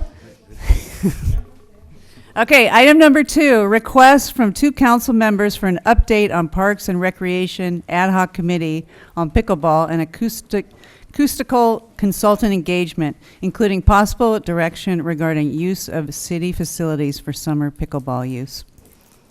James, we have a staff report? Yeah, I'll provide the status update that was requested, and then I'll turn it back over to council. For anybody who is unaware, the task of reviewing pickleball and making recommendations regarding pickleball was sent to the Parks and Rec Commission to review. The Parks and Rec Commission has been working on it since their March 3rd, 2022 meeting. They prepared a survey, reviewed the results, and then prepared an RFP, a request for proposal, with the Parks and Rec supervisor for a acoustical sound engineering review. Over the last month or so, they received 4 proposals from sound engineering firms, and then ironically, the committee met today to start reviewing those 4 proposals. They had a meeting at about, I think it was 2 or 3 p.m. today. And so the status at this point is that the committee and the Parks and Rec supervisor are reviewing the sound engineering studies. The next steps would be choosing a firm, which I would work with them and the Parks and Rec supervisor to do and bring back to council. And then the next steps would be to perform the sound engineering study. I think one of the comments in the city council item, it talks about summer scheduling, and so the only point I want to make is that I do not expect that to be completed before, over the next before a couple more months. So I think it'll take a few months. So. Thank you, James. So do we have a? I have a question. Okay. If that's Go okay. ahead. Yeah, sure. I was the one that made the original motion, what, 2 years ago, to do this acoustical study? Yep. And so now we're looking at another 2 months before it even would be approved because of the summer recess. You said come back to the council after a recommendation is made? So the approval, it wouldn't take 2 months to approve the agreement. I was estimating that it would take 2 to 3 months for the report to be completed. Okay, be the report. Mhm. But you don't need council approval to go forward with the engagement. I don't think so, but I will say it depends on the cost of the contract. If it's over, We already authorized a certain amount of money for that. right? But if the bid selected is above the staff authority, then it would have to be So approved if by the, council. if the quote comes in within the budget already authorized, we can proceed with getting this done and not Correct. waiting for us to come back after summer recess. Correct, and that would be the plan. All right, thank you. Yeah. Thank you. Randy? I just had to do a simple clarification. Mhm. I'm the one who requested that this be placed on the agenda, and I asked for Councilman Wyrick to give me a second. My request was to, my request originally was to the city manager to work with the pickleball folks and figure out how to get some relief from the heat by allowing them to play on public facilities for 2 months. It somehow, some way got conflated into this discussion over acoustical sound studies and all of these other things. That was not the intent of this request tonight. It was a simple one, and I'll reiterate it later on, because I'm looking at all these folks that are here, and again, after last 2 weeks council session, this was the last thing that I wanted to see was a brouhaha over something as simple as a community action with 5 council members taking a vote and doing it up or down. So we'll see how it plays out. But that was the goal, not all of this other stuff. Okay, are we ready to move on to public comment? But could I have some clarification? What the request was, just to be clear, was due to the heat. Microphone. You wanted to allow, due to the hot weather, which I sympathize with, you wanted to, rather than further disturb the neighbors by asking to extend the hours, your thinking was that it would be better to move, to have evening hours, or what were the? We'll get into that. We'll get into that. Okay, we'll begin with public comment. First, we have Bill Miley, then Brenda Kraut, and then Tim Kraut. Okay, I'll explain it better. okay. Okay.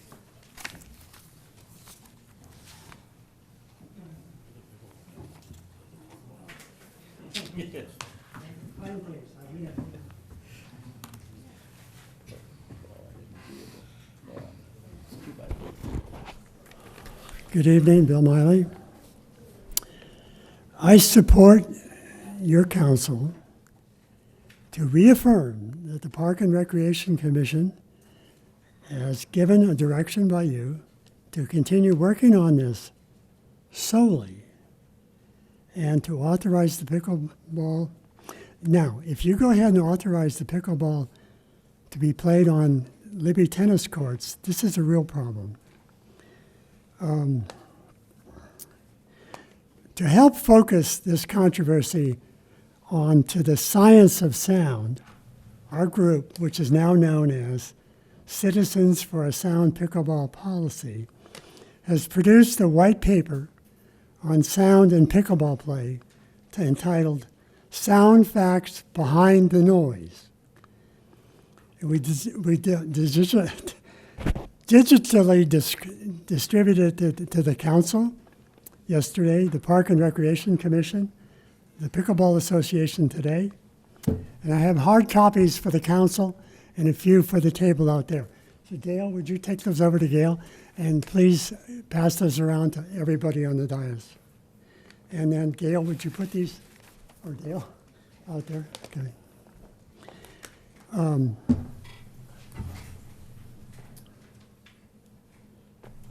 Bill, for a clarification, are these the same things that was in our packet that we received? No. Is this the sound study by, is it This Pete? is the sound study that we sent you digitally yesterday. We received that. It's a hard copy. Leave that? Yeah, we received it a half hour before the, Well, that's I not, didn't receive. we sent it to the city yesterday evening. So I have no control over when it gets to you. I'm sorry about that. And this is a research document not to be dealt with tonight, really, but to look, we hope to bring all the stakeholders together to look at the issues, agree what's in there or what's not in there or what's wrong, straighten it out, and come up with a win-win. That's what we want. And to summarize, I guess, Soul Park courts, in our opinion, is the solution. And it may take a while to get there and trouble to get there, but it's everybody wins. And the issue is not to take the sound issue we have here in the courts and put it in the Libby Park tennis courts. It will be just as bad, if not worse. Thank you. Thank you, Bill. Next, we have Brenda Kraut, and then Tim Kraut, and then Peter Pick. Hi, I'm Brenda Kraut. I'm part of the pickleball community, and normally I'd have something kind of prepared to say, but we really didn't know. We were surprised about this being on the agenda and didn't know exactly what the content was going to be. But one thing that I can say is that, I mean, here has been talking about Ojai as a community and how small we are with the voting. Well, we are a small community, and it's really just a shame and surprising, really, that there is so much contention about one group of our community utilizing a public facility. That Libby Park, or any of the parks in the city, as far as I can understand, is for the use of all of the citizens, not just selected members and selected groups. So we do, as Randy mentioned, as all of you know, it's very hot in Ojai in the afternoon, and it's been very hot the past few weeks. We are able to play in the afternoon out here at 2:30, starting with the hottest part of the day, and then we can only play till 6:30, right when it's almost starting to cool off. So we do need some relief. We have facilities that are underutilized. You go over at Libby any time of the day, and all of the courts are not full. We're not saying. Can we, let's it's very impolite. Please maintain decorum and allow the speaker to finish, and let's all practice civility. Thank you. Well, I would hope so. I mean, I hope that we're all adults here and that you could allow one person to speak that is not on your team and listen to that and not take up my time by your booze. Like I said, everybody agrees that this is a small community. We all pay taxes to support the public facilities that we have, and we should all be able to utilize them in manners that are enjoyable to a large group of people. We aren't talking about 3 or 4 people wanting to use a public facility. This is a big group of voting citizens that are wanting to use the city's public facilities. The grant deeds on both of these facilities say it's for public use. It doesn't say for only tennis players. It doesn't say that. So I think we need to have a rethink how we're looking at the public facilities. So we thank you for all of your support so far and the fact that we have our beautiful court, and we do enjoy that tremendously in the mornings and when it's not, 110 out there. Thank you, Brenda. Next, we have Tim Kraut, then Peter Pick, then Leslie Gachet. Good evening, Madam Mayor, council members, staff. You are elected to make the tough decisions. Please take all the information that's brought to you into consideration before you make a decision. We all know that the valley has very limited space for public recreation. We all know that Libby Park is sparsely used. Please allow this vacant space to be used by the community. This recreation usage is in line with the restrictions that are on the deed. My hope is we can all be considerate of each other, concerns, and come to equal and equitable solutions. Let's make Libby Park a multi-sport facility and not just a single sport for just a few. Thank you. Thank you, Tim. Next, we have Peter Pick, then Leslie Gachet, and then Dwayne Williamson. Good evening again. As I said previously, my name is Peter Pick, and I'm also a member of the Citizens for Sound Pickleball Policy. Our group is concerned about the noise pollution that comes with the sport of pickleball and the impact it has on the residents and the neighbors who live around the court. And it's astonishing to me that this fact is never acknowledged by the people who come up here who support pickleball. As you know, many of us have been coming to city council meetings and parks and rec meetings over many years with concerns about this noise. This is not a new thing.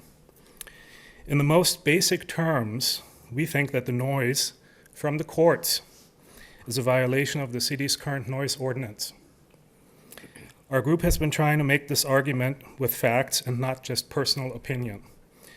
Because the issue is very complex, as the council and the commission has acknowledged, we decided to publish a white paper which summarizes some of the pertinent facts and as they relate to our concern. We were planning to send this white paper to the council and the commission in an organized and deliberate manner. However, the last-minute addition of this item to the agenda created the need to send it out without the proper introduction. So I apologize that you guys didn't see this, but that was not the intent.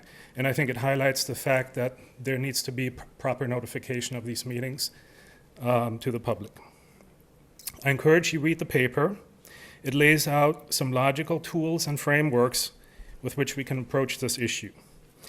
I find it curious that we're here to discuss the expansion of pickleball at Libby Park when we have not resolved the current issue that we have at City Hall, okay? If the city found a building code violation, they would not allow the building to continue. They would shut it down, they would ask for a remedial plan, and then they would restart only once they were satisfied that the violation has been cured. The same goes for any other kind of code violation that the city has to deal with. So, but here we are. After many complaints, after the neighbors have patiently waited for the council and the Parks and Rec Commission to take action, we are here now to look at a proposal to actually expand the issue. So we're going to make the noise issue for the neighbors worse. Instead of doing a summer trial of pickleball in Libby Park, why don't we propose to do a 3-month moratorium on pickleball at City Hall and give the residents a break from the noise? And maybe, if the neighbors like to have the quiet and peaceful neighborhood back, we can make that moratorium permanent. Thank you, Peter. Next, we have Leslie Gachet, then Dwayne Williamson, and then Carolyn Burke. Hi, it's Leslie Gosh. Good evening. Sorry, French accent. That's all right. Thank you. First, I want to respond to the courts not being used. That is absolutely not true. I played on those courts yesterday morning, and my friends were waiting at 8:30. And they're sitting right outside. They were waiting for courts, and a court did not free up till around 9 o'clock. Tonight, driving here at 5:50, I swung by the courts. All the lower courts were full. People were playing on them. So please do not say that those courts are not utilized. So I'm here because we've been discussing this for many years. And you know me, I've spoken here before. And I just am trying to understand why the pickleball group has not investigated the possibility of creating a pickleball center at Soul Park. That is my argument. What is the drawback? You have no neighbors there. You have no neighbors to disrupt, all right? And you can have plenty of parking. You can create a large pickleball center with more than just 4 pickleball courts or 8. You can have 16 courts for 64 players. You can have a true pickleball center, which can become a destination for tournaments, players from across the nation, if you want. So I'm one of the 4 founding members of the Soul Park Paddle Tennis Center, and we were able to complete this task of creating 3 paddle tennis courts at Soul Park within 2 years. Now, as a group, we made presentations to the county, and they finally accepted. They signed the petition, and we started fundraising. We went before all the civic organizations, and we received help from the Lions Club. They helped resurface the courts. Our fences were donated by a benefactor, but we were able to do this.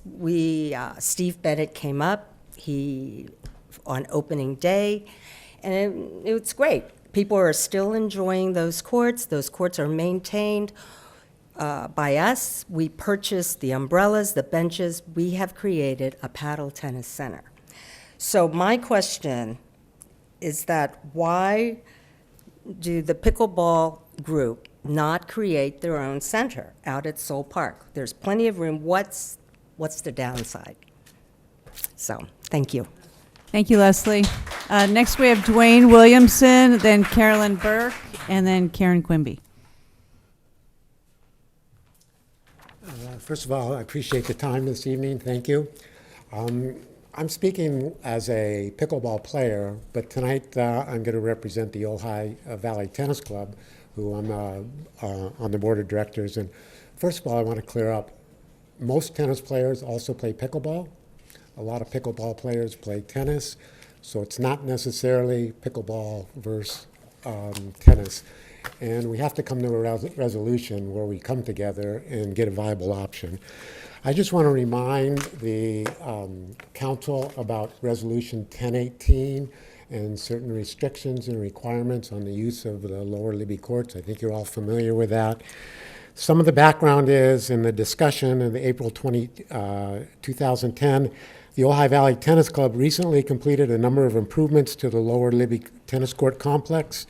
The $240,000 project was accomplished without the use of any city funds.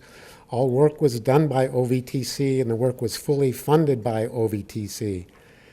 The most important part is the facilities were more than 30 years old and could not continue to be used for tennis without improvements.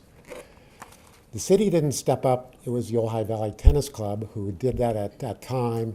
We have continued to do that. Just this past year, we upgraded it. There's many cities. Ventura has 8 courts at Camino Real. The city has not invested it. There's no group like the Ojai Valley Tennis Club. Those courts are totally disrepair. Exact same thing with the Oxnard Tennis Center. So the Ojai Tennis Club has invested a lot. The city acknowledges that with the resolution, accepting all improvements in the real property known as the Lower Libby Tennis Court Complex, and recognizing and giving priority to the Ojai Valley Tennis Club for the use of the Lower Libby courts and facilities. Everybody thinks about the Ojai Tennis Tournament, but also says for club-sponsored youth clinics and non-profit tournaments. We put on 5 separate events besides the Ojai Tennis Tournament. We have a holiday tournament, we have a high-performance clinic, we have various junior tournaments by the Ventura County Junior Tennis Association. So it raises the question, if we're going to consider any of the courts at Libby Park, what's this transition going to look like? Who's going to be responsible for transitioning the pickleball to tennis, tennis to back? What's that going to look like? If there's some damage to the court, who's going to pay for that court? In the past, the club has stepped up, and as I mentioned, has done all that stuff. So I just want to say, I think by considering Lower Libby, you are adding to this friction between tennis and pickleball and having to make a solution. Sewell Park, we think that's a win-win, not only for pickleball players, but also for tennis players as well. So thank you for your time. Thank you, Dwayne. Next, we have Carolyn Burke, then Karen Quimby, and then Mark Weil. Good evening. Thank you for your time tonight. When I said I was going to talk tonight, someone asked me, are you pro pickleball or are you anti pickleball? And I said, you don't have to be one or either of those. What I am is I'm pro pickleball finding or creating a permanent facility where they can play whenever they want, under the lights. They can play without keep having these interruptions and complaints about noise. Sewell Park might be that answer. I want to especially talk to you about the noise tonight. You received that white paper, which I read today. It was really detailed and informative. I encourage you to read that. When the courts were built here at City Hall, I'm not sure if the noise problem was addressed correctly, but it's certainly, by moving to Lower Libby or adding to Lower Libby, is just literally kicking that problem down the road, right down the road. I think we need to find a solution to the problem, not just move it to a new neighborhood where new people are then affected by the noise. The city of Ojai, as you're aware, has a noise ordinance, and the purpose of that is to maintain a quiet and comfortable living environment.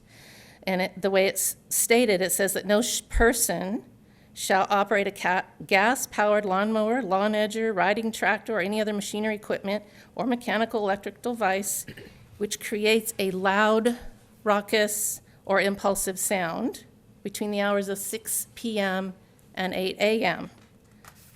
In that white paper, it describes the levels of noises, and pickleball noise is perceived as exactly that. It's loud, it's raucous, and it's impulsive.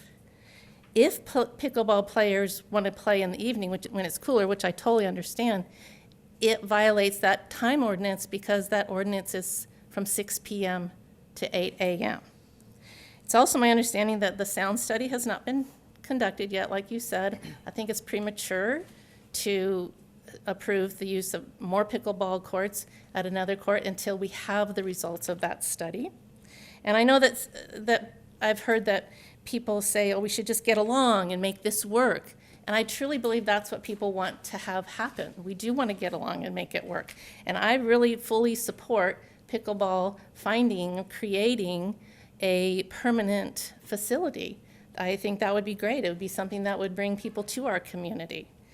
I truly feel like when you hear these comments tonight, the community is telling you that this isn't a good solution to the problem, that we need to still find out a better solution. So I encourage you to just listen to that message. Recently, the Ojai Valley Tennis Club, the Civic Association, and the city worked together to resurface the courts at Libby. And I would encourage the pickleball nonprofit group to do the same thing and create a plan for how they can also create a facility that works for them. So, thank you. Thank you, Carolyn. Next, we have Karen Quimby, then Mark Weil, and then Katrina Schmidt. Hi, Mayor, council members. I'm up here going to be a bit of a broken record. My name is Karen Quimby. My family owns the apartments directly across the street from the current pickleball courts, just over 100 feet away. And as you'll read in the white paper, we now believe, having researched this, that the city is violating its own noise ordinance by having louder decibels, actually 7 hours a day, 7 days a week, that are disturbing the neighbors. And so now I've been submitting daily complaints about this noise pollution. So I'll cut to the chase here. I get that people don't want to play pickleball in 100-degree heat. Why not offer up the Boyd Center in the hours that it's not being used by other groups to allow pickleball to be played inside in the evenings, perhaps, certain times during the day when it's not in use, that people can play over the summertime, especially in the cool of an air-conditioned inside arena court. So that's an immediate suggestion for this issue of not having enough hours to play and wanting to play in a cooler environment. And then, of course, second and third, all the suggestion that Soul Park can become a pickleball center. It won't disturb the neighbors, and pickleball players can play to their heart's content. Thank you. Thank you, Karen. Next, we have Mark Weil, then Katrina Schmidt, and then Robin Gerber. I'm sorry, I missed your last. What did you say? You're up. Oh, thank you. Mark Weil. How are you all? Thank you all again for your service, for serving tonight and listening to all of us. There's one thing that I've learned in 25 years living in Ojai, and that is that this is a fair and just community. And that's what I love about it. There is no angst. There is no us versus them. I wish we would all stop that. It is not there. That's not there. That doesn't exist. As Dwayne said, we are the same people. Tennis, pickleball, it doesn't matter. This is about what's fair and what's just. That's it. So what is fair? It is, again, people invested. We raise money. We take care. We do all of these things to maintain those tennis courts. The group that is pushing for Libby Park, it's not fair. That's our only issue with this. And you got to listen to that. It's not fair and it's not right. That's all that matters. Other spots, James, am I losing you there? Other spots are completely viable. Soul Park is completely viable. Leslie proved that. Her group did that. It's there. You guys, let's investigate. We've offered, as the Ojai Valley Tennis Club, to help. We want to help. These are the same people. We are the same, okay? So history and tradition. Again, you can't get around that. This city is really, which I agree, the history and tradition here, you can't miss it. Libby Park is 125 years old for tennis. That's what it was built for. It's not a multi-use park like Sarzati. If a bunch of dirt bike kids came and say, hey, it's a public park, we want to use it for dirt bikes on Court 6, you wouldn't say yes to that. That's crazy. It's not designed for multi-use, and it's not maintained as a multi-use. It's a tennis park.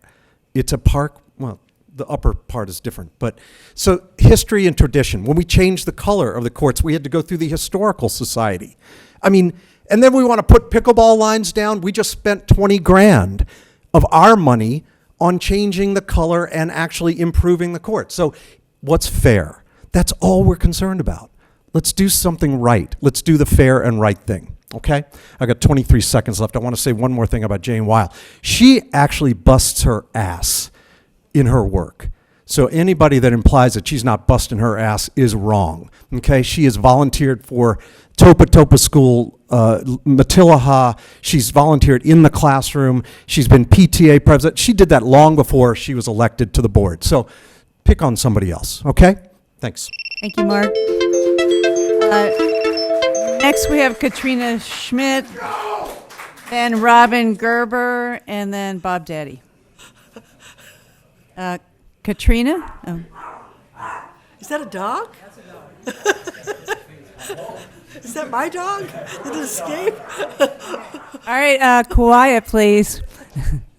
Good evening. My name is Katrina Schmidt. I live in the city of Ojai. I have a few questions to ponder. Why would this council attempt to move a known noisy activity, which has clearly been a nuisance to the neighbors, from its current location here at City Hall to Libby Park in the center of town, which is not even a block away? Why transfer that nuisance?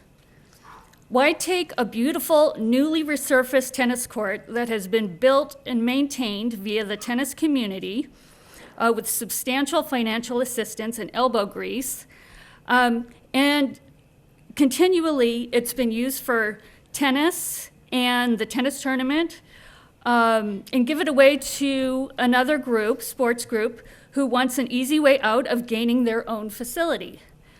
Why allow the pickleball organization to follow their national and formulaic ambassador handbook? They actually have a handbook, how to take away courts from tennis, how to steal courts from the tennis community to happen here. Why allow that to happen here?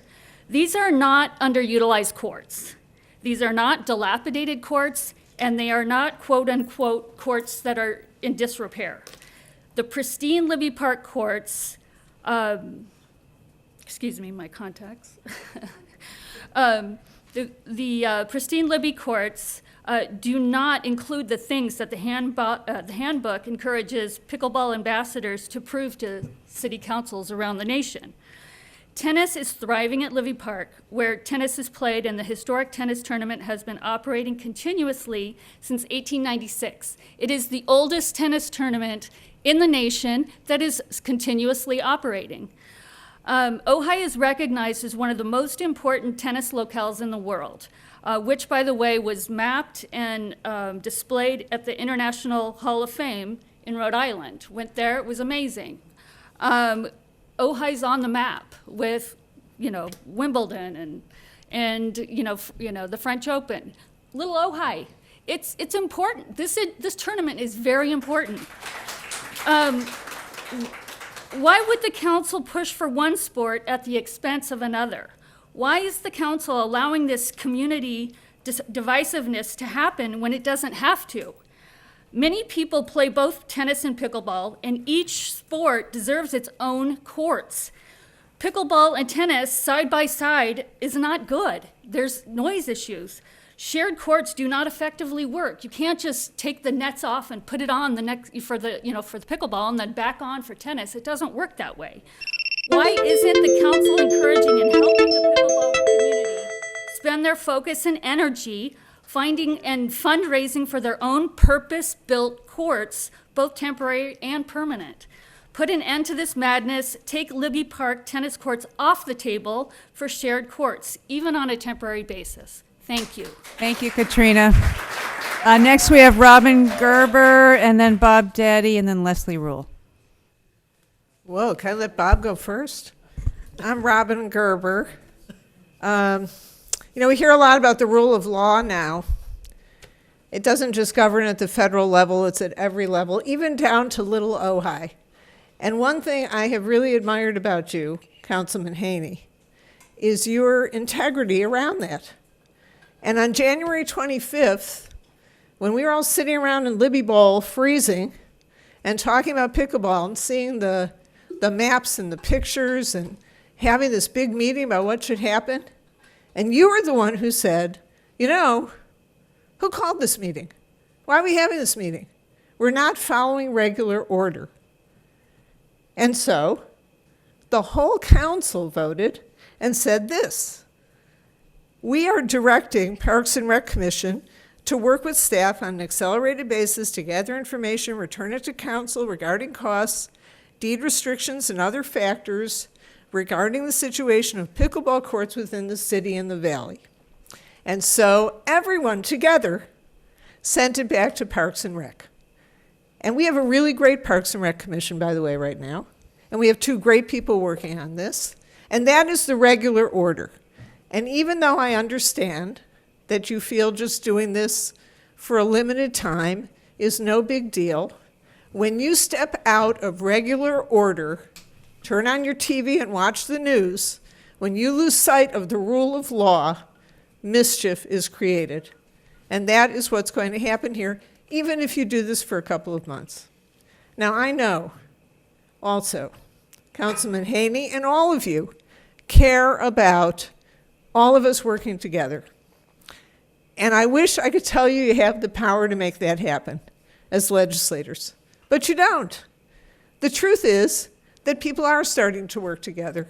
I'm happy that Karen Quimby, happy to hear you formed an organization, non-governmental organizations. We have that for tennis. We have that for pickleball. Hopefully, we'll all start actually talking to each other. I'm happy to do that. Others have expressed that they would be happy to do that. And we will work together because that is the Ojai way. But I really would invite you now, Councilman Haney, step away from this effort to ignore the very rules that you asked to be followed. And just let the Rec Commission go ahead and give us this study, and let's move forward as you had all intended. Thank you. Thank you, Robin. Next, we have Bob Daddy, and then Leslie Rule.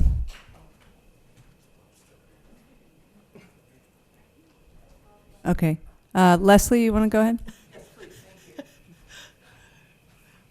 Hi, my name's Leslie Rule. I'm a citizen, a taxpayer, a homeowner.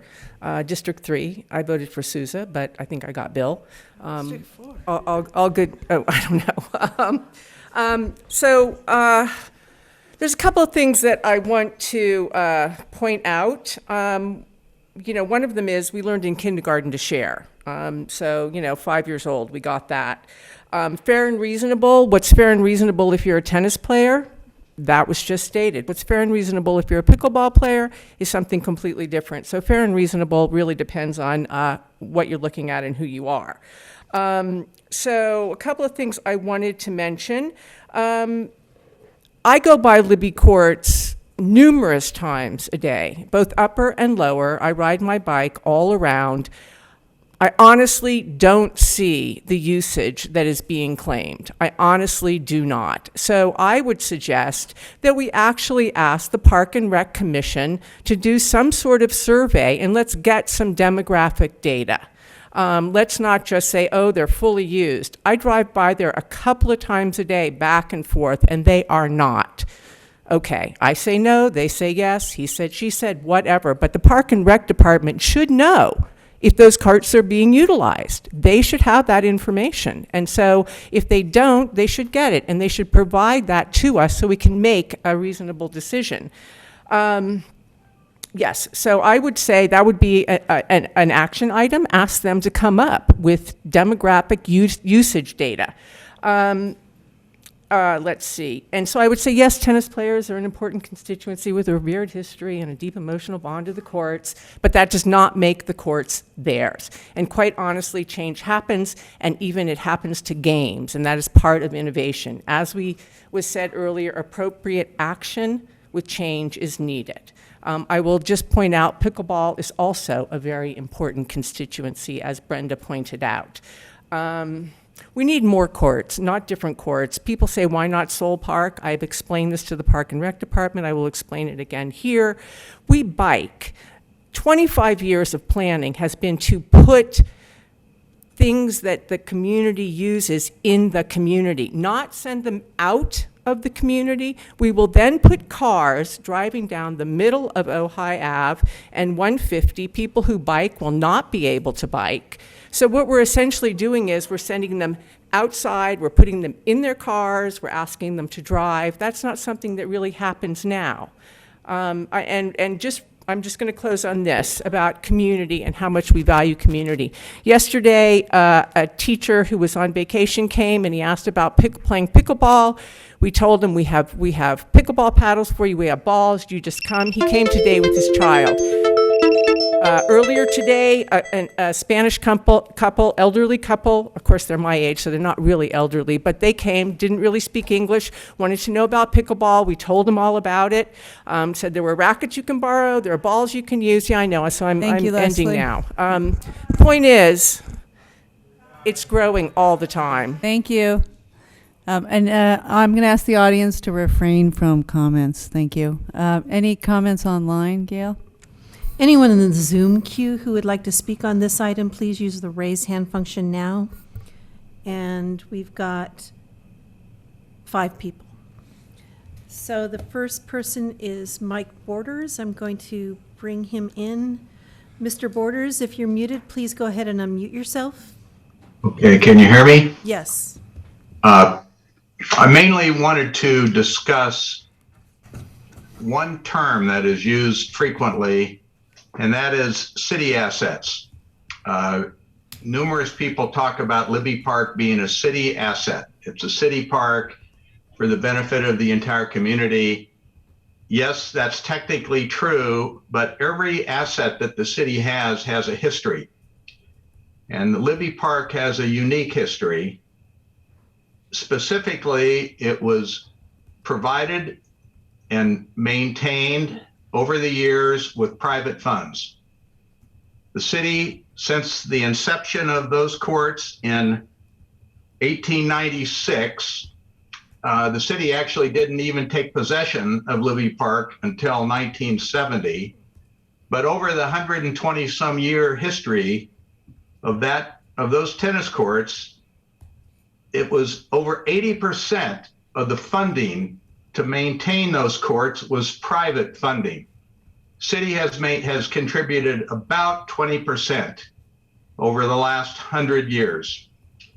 Now, technically, they're city assets. City can do anything they want with those assets. However, the reason we in the tennis community are so protective of those courts, aside from needing the courts for the tennis usage, it's the fact that private tennis community funded those courts and maintains those courts. It's not like, so we're looking at our courts, not our courts, but we sort of view them as our courts.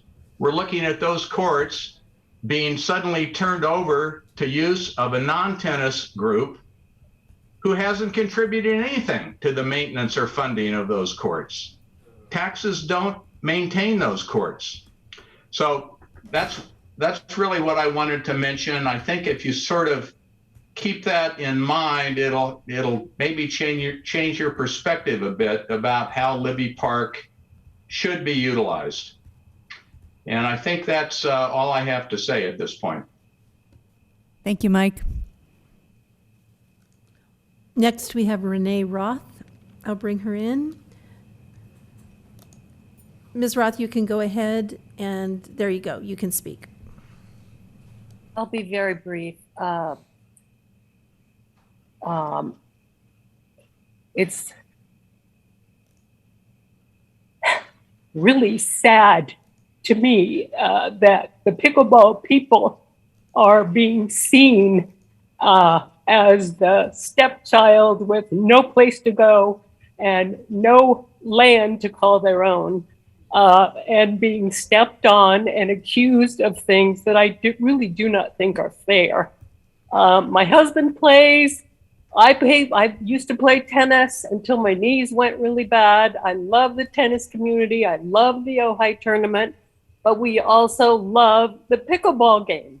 And they really need a place to go. And I really applaud that the city is actually using city-owned assets to try to create a recreational place temporarily for them to be able to play in the hot summer sun. I think this is a great idea. I think it should be applauded, and I think everybody should try to figure out how to make it work. Thank you very much. Thank you, Renee. Next, we have Catherine Lottis. I'll go ahead and bring her in. There you go. You can go ahead and speak. Good evening again, Council Mayor and staff. My name is Kathy Lottis, and I'm a resident of Ojai. So I really am disturbed at the last minute addition of this item on your special meeting agenda, appearing just a bare 24 hours prior to a meeting also scheduled last minute. But never mind that. I mean, we're moving on. I am also offended that every time this issue of tennis court use by pickleball players comes up, the tennis players in this community seem to always be left out of the conversation. And as typified by the title on the agenda for this item, it's misleading. There is absolutely no mention of the use of tennis courts for pickleball play. Only the innocuous term of city facilities is referenced anywhere, even in the staff report. And I just don't think this is really transparent governance. And this has been the case every time this item has appeared on the Parks and Rec Commission or for City Council. It is not truthful in its explanation of proposed use of tennis courts for pickleball play.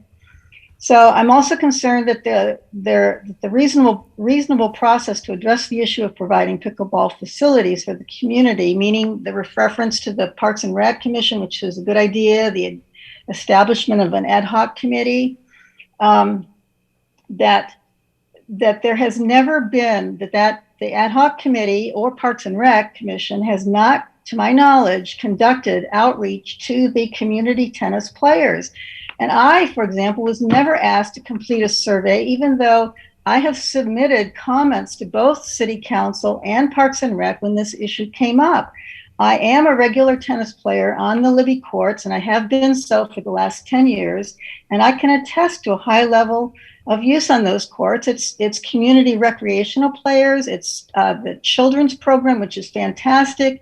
It's used by the Weil Academy, I might add, that is a substantial part of the day, and so forth.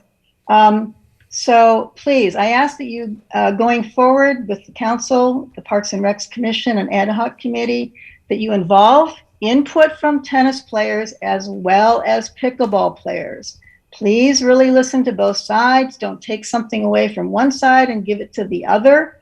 And I'm sure that with everyone working together, we will find a way to provide pickleball facilities for this town. And I certainly hope that the pickleball courts located in Sewell Park can somehow be incorporated into the solution. And please don't schedule last minute meetings or last minute additions to agendas. It is a real disservice to your constituents, us Ojai residents. Thank you very much. Thanks. Thank you, Kathy.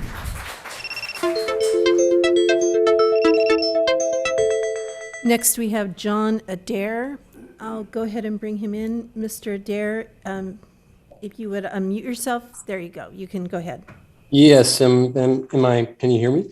Yes. Great, thank you. Thank you very much, council members. I have a 40-year history in the audio industry.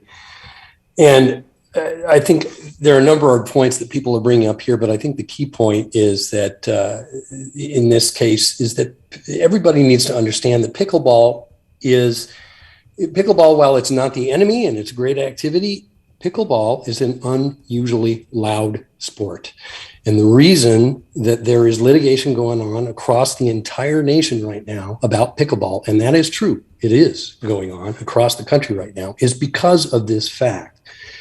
It's just the nature of the game. It's how it's built. And yeah, I can refer you all, if you're interested, to an article that was published in the Los Angeles Times in March of this year. And just focusing on the sound issues, one of the acoustical engineering services that has produced information for many of these cases across the country has indicated that they regularly record peaks of 85 decibels from backyards that are more than 50 feet away from a pickleball court. 85 decibels, just to give you an idea, extended exposure to 80 decibel noise can cause hearing damage. So let me just make the point that if the kids are playing on court 7 and 8 in their classes, and they're playing right next to 5 and 6, they are right next to 80 decibel noise. So not only will they not be able to hear their instructor or each other, but it could potentially even cause hearing damage for them. Pickleball community needs to take responsibility for and understand this issue about their sport. There is no other sport played recreationally by people like us that is as loud as this. And I can guarantee you that if we were to proceed with this and convert courts 5 and 6, I understand they're now looking for 2, in short order, there will be litigation from property owners around Lower Libby because this will negatively impact their property values. And we could potentially see some problems even with this may even jeopardize the Pac-12 tournament in some way if they're going to lose 2 courts. They don't have access to this, and there will be costs associated with resurfacing. So nobody in the tennis community is arguing with being able to play pickleball or arguing with the sport. They are arguing with the location. And I would propose that council is going to be wasting their time paying a bunch of acoustical engineers to find out what has already been researched. Again, I refer you to a March article in the Los Angeles Times. There's plenty of information in there specifically about it. And the noise issue is a non-starter as far as the location. Soul Park, however, it might work. Thank you. Thank you, John. One more, Gail? One more. It's Ian Collis. I'll bring him in. Mr. Collis, you can, if you'd unmute yourself, you can go ahead and speak. There you go. Please go ahead. Awesome. Thank you. Yeah, I mean, first of all, I just want to say, like, in the scope of issues in this world, the pickleball, dilemma and the noise, I get it. It's not the biggest issue in the world. And so I just want to recognize that, especially in comparison to the topic you guys were discussing earlier. But for tennis people, and the Libby courts, the courts really, really mean something to us. And I think you can see that by how many people continue to show up for the tennis community for these conversations and these debates. I'm totally against even a temporary solution of putting the pickleball courts on court 6. The court 5 thing is new to me. The noise is really the issue. And I'm glad that John just brought it back to that being the conversation.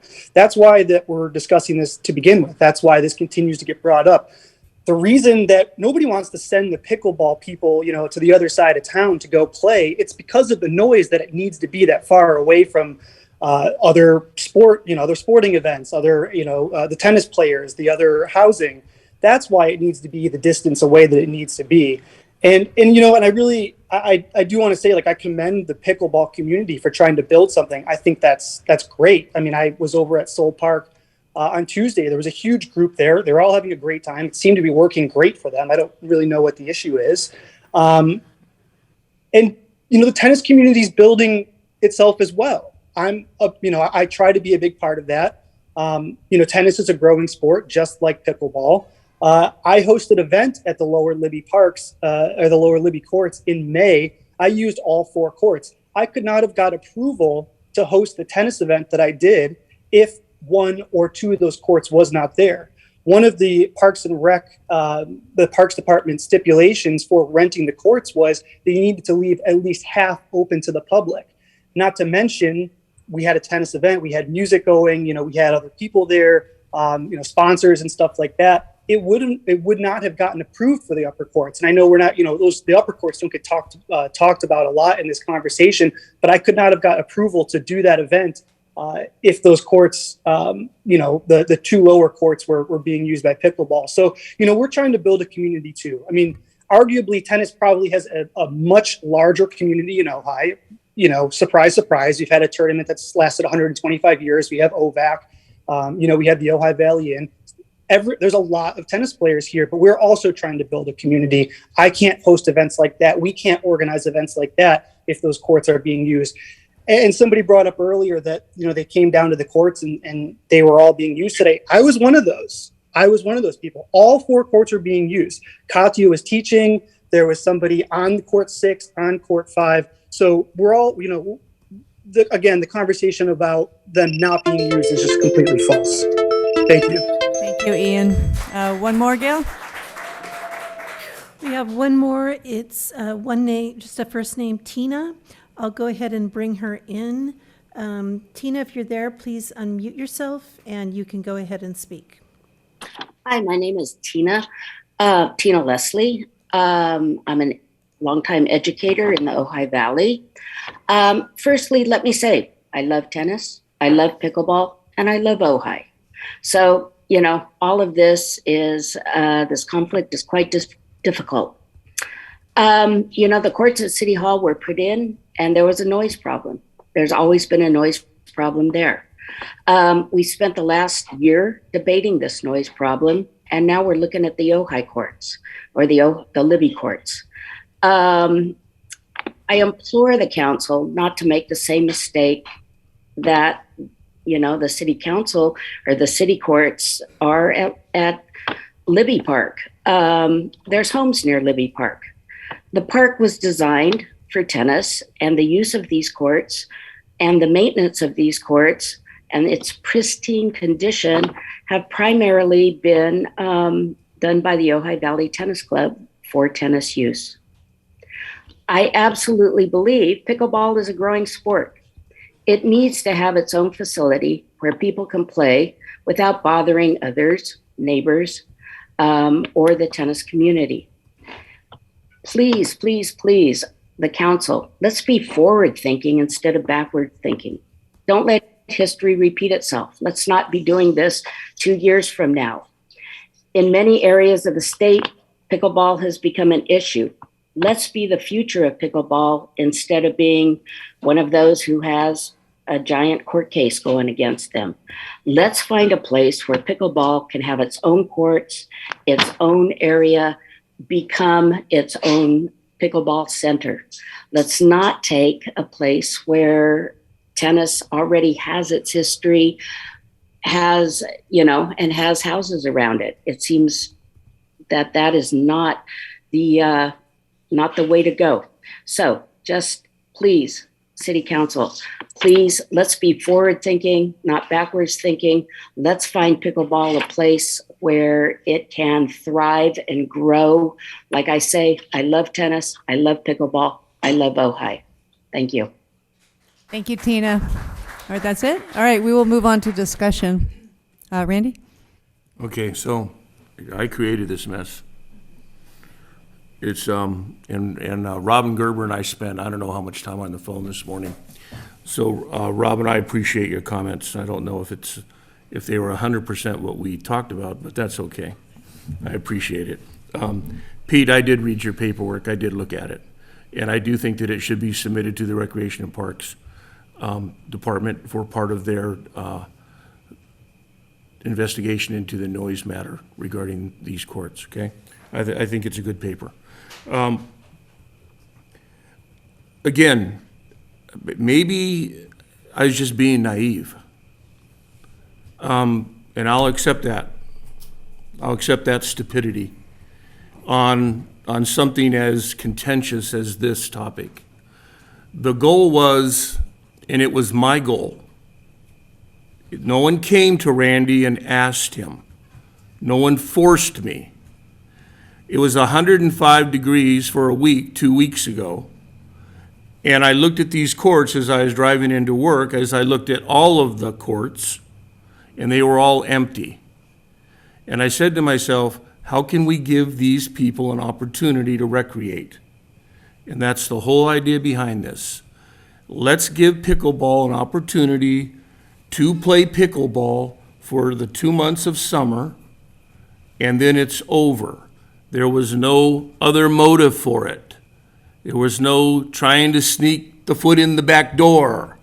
There was nothing of that nature. It was completely about a community facility that I thought that everyone could agree on, that we could use it as a community for 2 months. Sadly to say, this is what is a direct result of my naivety, is that I thought that we could figure this out and get along just for 2 months, but that's not going to happen. It's just not going to happen. And this was not to circumvent rec and parks. Wasn't even on my plate. Didn't even think of them. This is 105 degrees in Ojai, and I'm looking at how we can give a group of community members an opportunity to recreate. So, again, I'm sorry for that. I'm sorry to think that we as a community could come together for 2 months and just get by. But we can't. So I'm ready to make a motion, because that's what that's what I asked the city manager for. I asked him originally, could I come to council and at the end of the evening just kind of subtly say, hey, it's 110 degrees out, 105 degrees out. Would you guys mind letting the city manager and Tim Crouch from Pickleball get together and figure out how to utilize the courts for 2 months? And James said, no, we can't do it that way. We have to agendize it. Sorry for all of you who thinking that there was something, again, a motive deeper and darker. That was not it. And that's why we're here. That's why everyone came loaded for bear. That's why everyone is so defensive of their turf. And it's sad. I'm telling you, it is sad that this community can't come together for 2 months. So when we're done deliberating, I'll make the motion. I already know it's going to get voted down. That's fine. I came for a yes or no, not a friggin' debate. It was that simple. So I'm sorry. Okay. Other comments? Ryan? Thank you, Randy. I do appreciate that. I appreciate your honesty. That takes a little wind out of the sails is what I was going to say. But it's funny enough, I want to say it anyway. I feel like a judge who's presiding over a bad marriage. Pickleball and tennis, they loved each other at some point. They came from the same place. They were practically the same thing, and they got along great. At some point, pickleball became Johnny Depp, and tennis became Amber Heard, or the other way around. And no matter how many times we sit up here and say this, go back to your room and figure it out. I can't tell you how many times I've been in court, and a judge has said, Mr. Blatz, you, the other attorney, go in that room. Don't get back in my courtroom until you guys figure this out. We've got to figure out a way for everyone to coexist. This is really hard for me, and I know we're probably not going to get anywhere tonight, but before we started this court at City Hall, I said this is going to be the exact problem we're going to run into, and once we put it there, it's impossible to undo it pretty much. And I hate that I was right. I wished I had been wrong, but it is very complicated to undo it. We just be trading problems. The other thing is, I'm near Soul Park all the time. They're playing pickleball over there all the time now. I hear it all the time. So I've never gotten a clear answer from anyone in the pickleball community exactly what the problem with Soul Park is. And I appreciate that it's a little further away, but we're Ojai. There's communities all over the place where you got to drive 5 or 10 minutes to get to a pickleball court, and nobody's complaining about it there. I know it's not as optimal as being here, but that's kind of ridiculous. I mean, we've got to be willing to put in at least a little bit of extra work to make it work if there's a good place. And that's not saying I'm not for it at City Hall. That's there. It's there. I applaud the success. Like many things in Ojai, I hate it when something is too good, we try and kill it. And this is another one. But it does have real problems. And the noise doesn't bother me, except that one time I missed a putt on 14 because honestly though, the noise is there. And it is real. So I don't take it lightly to the neighbors who have to deal with it. The numbers and the data in here are all correct. Everything makes sense with what we know. It's more frequent. It's more powerful. It has a different type of effect. I'm hoping that somebody figures out how to get rid of the wiffle ball and something that's less noisy. But it's not designed to be quiet. And until then, we got to make something work. But if you want us to do it, it's like asking a judge. We don't have an answer for this that's working real well. There's county property, there's this property, there's Libby. I agree. It's not fair to say pickleball gets to use the courts that somebody else has spent hundreds of thousands of dollars in 125 years getting a Pac-12 tournament and everything else that's associated with Libby. I also don't think it's fair that as long as we're in the city and nobody's using it, that the next guy up shouldn't be able to use it. So that's almost impossible to reconcile from our position. We can't put a camera out there and put up a green flag for pickleball and a red flag for tennis. We're not going to do that. So, I mean, I know and I appreciate what Robin Gerber said, but I don't agree that we can't tell you got to figure it out yourselves. Or we're going to my answer is if you guys can't figure out at some point, just nix all of it. Make everybody unhappy. Because that's what you guys sound like right now. Everybody's unhappy, yet you're all getting to do some of the stuff you want to do. We've got to figure out a better way. Come to us with something. Is it financial contributions? Is it a different timetable? Is it actually getting something specific at Soul Park? I've never heard, and I really appreciate it, if paddleball tennis took 2 years to get everything done at Soul Park, which I've known has been there forever, why haven't we heard stories about pickleball going to the county and saying, how are we going to get Soul Park taken care of? Stop coming here and banging your head against the wall. If you can go to the county, I'll give you Matt Levere's number. Call him. I'm happy to put in a good word that says, let's try and figure this out. But I'm not prepared to nix pickleball. I think you guys are doing a great job. I've got a ton of friends who play. I don't know what we're going to do about putting it on the tennis courts anytime soon. But is there some way we can create a multi-use situation, or is everybody just going to dig their heels in and this is going to go on forever? And that's really disappointing. But it may not be that you need to go to your government to get a solution for this. It's a recreation problem between two competing groups trying to use the same space. We're begging you to find a solution that we can then sign on for. Susan. Well, there is one key way that government can help with if Soul Park becomes what we like to call a pickleball paradise. That's Mayor Betsy's term. There is a legitimate impediment with riding your bicycle to Soul Park. So our job and county's job is to figure out how to extend the bike trail to Soul Park. If we did that, then that would overcome that hurdle. And Bill Miley brought to my attention that 20 years ago, he was on an ad hoc committee of the Planning Commission to consider extending the Ojai Valley Trail to Soul Park. He told me that we even drew up a possible trail along East Ojai Avenue next to the golf course fence. Then in a anyway, they drew up a plan, and maybe we can find it. And I've tried to go the back way, and I always get stuck in some gully around the Humane Society, and then I have to walk my bike back. But there's no question in my mind that that trail needs to be extended. That needs to be part of the plan to go to if we relocate you to Soul Park and possibly another place. But in Soul Park, you can grow. And I didn't realize that they're already using Soul Park for pickleball, so the use is not dependent on us. You know, our hope is that we become the managers, and Councilmember Bill Ryrick has been working tirelessly on that, and he can speak to it. But, so the two goals is that we manage Soul Park and that we work together to get that extension that's been needed for the last 20 years. It's crazy not to have it. So we'll work on that. I think there's support. Thank you, Susan. Bill? Yeah, just to add too, I would say we've been fairly aggressive pushing county to get something agreed to. And we've been frustrated by the bureaucratic inertia that's been exhibited by county in respect to something that we think would be fairly easy to agree to in terms of an underutilized resource with a very unfortunate entry system and a lack of connectivity to the bike pass system that's in the county master plan to connect. Yes. Yes. So we have not received any pushback in terms of, oh no, we can't do that. It's been, the problem is, can we move it? Can we move it forward?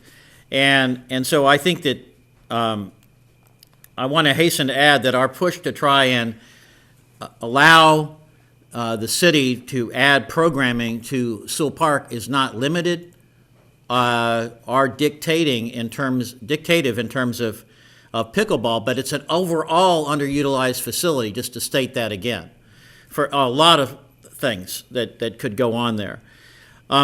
In terms of expanding park and recreation services for the entire valley.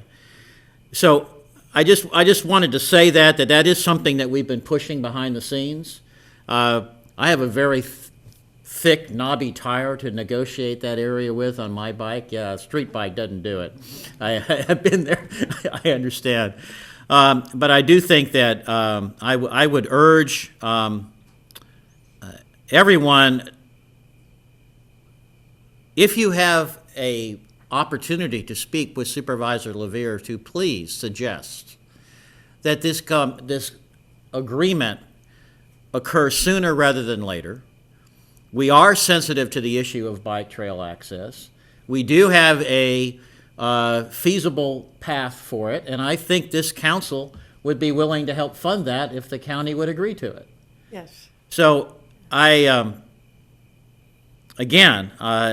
it seems like there's a win-win here if we could get the county on board, and we are trying to do that. I hope we can do it.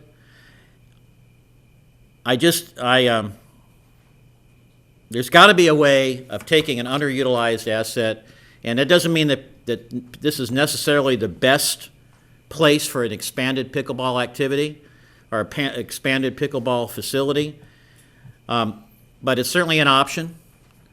And to speak to Councilperson Blatz's point of view, I think our job is to try and do what we can as a government to put options on the table for the different groups in this community to then come together and partner with us to figure out the best way of utilizing those expanded assets. And that's what we've been trying to do already, believe me. Thank you, Bill. And I just want to say a word of appreciation to the council for looking at this issue from so many different directions, because clearly people are very passionate about it, and it's just wonderful to hear about our community's love of sports and moving, and I feel confident that we will find a solution. And I also really believe, as I've said, in good government. And this council directed staff to give this topic to Parks and Rec. And so I support Parks and Rec to finish this process that we directed them to do. And we should not send things to commissions for their opinion and then move forward before the commission has come back to us with the information. So I would support waiting. We gave them the task, waiting for the information. Randy? So again, I just want to reiterate, this discussion was hijacked because it was not about permanent courts at Libby. It wasn't about that at all. And I'm saddened to even watch the rest of council be hijacked. The discussion that I wanted was a simple up and down. Do we want to let a couple courts on the Libby facility be used during the heat? And now we're into a discussion about, did we circumvent rec and parks? What's our motives? We know Sewell Park is the diamond in the rough that we all want to get to. We were talking Sewell Park when I was on the Rec and Parks Commission. It's not old news. It's something that we've been trying to pursue for many years. 20 years. So I'm just saying, I'm ready to make a motion because this is not the debate that I came here for. My motion would be, do we want to allow the city manager and Tim Kraus of the Pickleball Association to get together and figure out if they could utilize 2 courts on the Libby facility for 2 months of this summer. That's my motion. But I have a question, I still have a question. It seems like we had different opinions about the court utilization. There was like So, different first of opinions. all, I'd like either a second or no second, and then we can untable that, and then we can move on. Do we have a second? Well, I mean, you know, I'm very torn in this situation because I totally feel that you had the right motivation. I understand your motivation. Then second And my motion. Well, it's what's hard for me, why I can't feel like I can't second it is because I don't feel like I have the facts on you know, I'm told that the courts are used all the time, they can't be shared. And I'm told that by you that and Tim Kraut that he sees the courts empty. So if I were to support your motion at all, it would have to include what was the names of the people that you mentioned would be seeing if it could be worked out? James, Tim Kraut, what was it? Would there be a tennis representative? So be it. If you would like to amend my motion, Well, you couldn't possibly. then yeah. you can make that request. I'll be open to it. Okay, so then the only thing we would be saying is that there would be a discussion about it. We're not like coming to any, there's no Mayor like and Council, if I marching could- there's no marching orders. No, I'm ahead, requesting Matt. that we authorize the city manager to make those considerations, will abide by what he comes up with. That's what I'm saying. And you're asking, what you're asking for is 2 months during like the hottest part of the day? Is We're that? talking August and September, dedicate 2 courts to pickleball for activity. At the end of September, have the pickleball people restore the courts back. They're putting tape down. Have them pull their tape, have them power wash, and let's give the courts back 100% back to the tennis association. And what happens to the players here? What players? You're not saying there wouldn't be like they wouldn't be moving they'd still be here as well? Yeah, under these hours. Under the same hours? Yeah. Yeah. No, I don't think I can support your motion. I'm sorry that it's hot. I sympathize that it's hot, but I think that it's not going to kill anybody not to be able to play all the time. Okay, all right, And you so. can go, you can play in Sol Park. I mean, my understanding is it's an option for them to play when it's cooler in Sol Park. Is that the truth? Okay. Okay. No. Hold on, First please, of all, I need- Mayor, first can we of all, bring it up back to the chair? We're in a discussion. Yes. And we haven't had a second on my No. motion. Is there a second on the motion? Then the motion fails. I Okay. can live with that. All right. Do we have another motion? Well, no motion, but. We don't need another motion. Okay, all If right. there's no, Mayor and Council, if I could jump in briefly, if there's no action taken tonight, then the existing council direction will stand. That direction is for the Parks and Rec Commission and its ad hoc committee to evaluate the issue, and that will return to the council in due course. Okay, all right. Well, May I ask a question before we close this discussion? Go ahead, Since Susan. it's going to be ages before we have it again. So someone said that there's only one court in Sol Park? That's correct. But, okay, so is there any reason why they can't get another court if they wanted to organize themselves? It would take. The answer right now, it's currently managed by the county. So to get it done under the county's management, somebody would need to go talk to the county. We are trying to work out the ability to program, but we haven't gotten that finalized yet. So we don't have control over Sol Park at this Okay, point. but could they go to Yes. someone at the county to get another court? That They is could make something they could do. the ask, but it's up to the county to do it or not do it. But it seems like there's so many of them. If the county got 500 letters.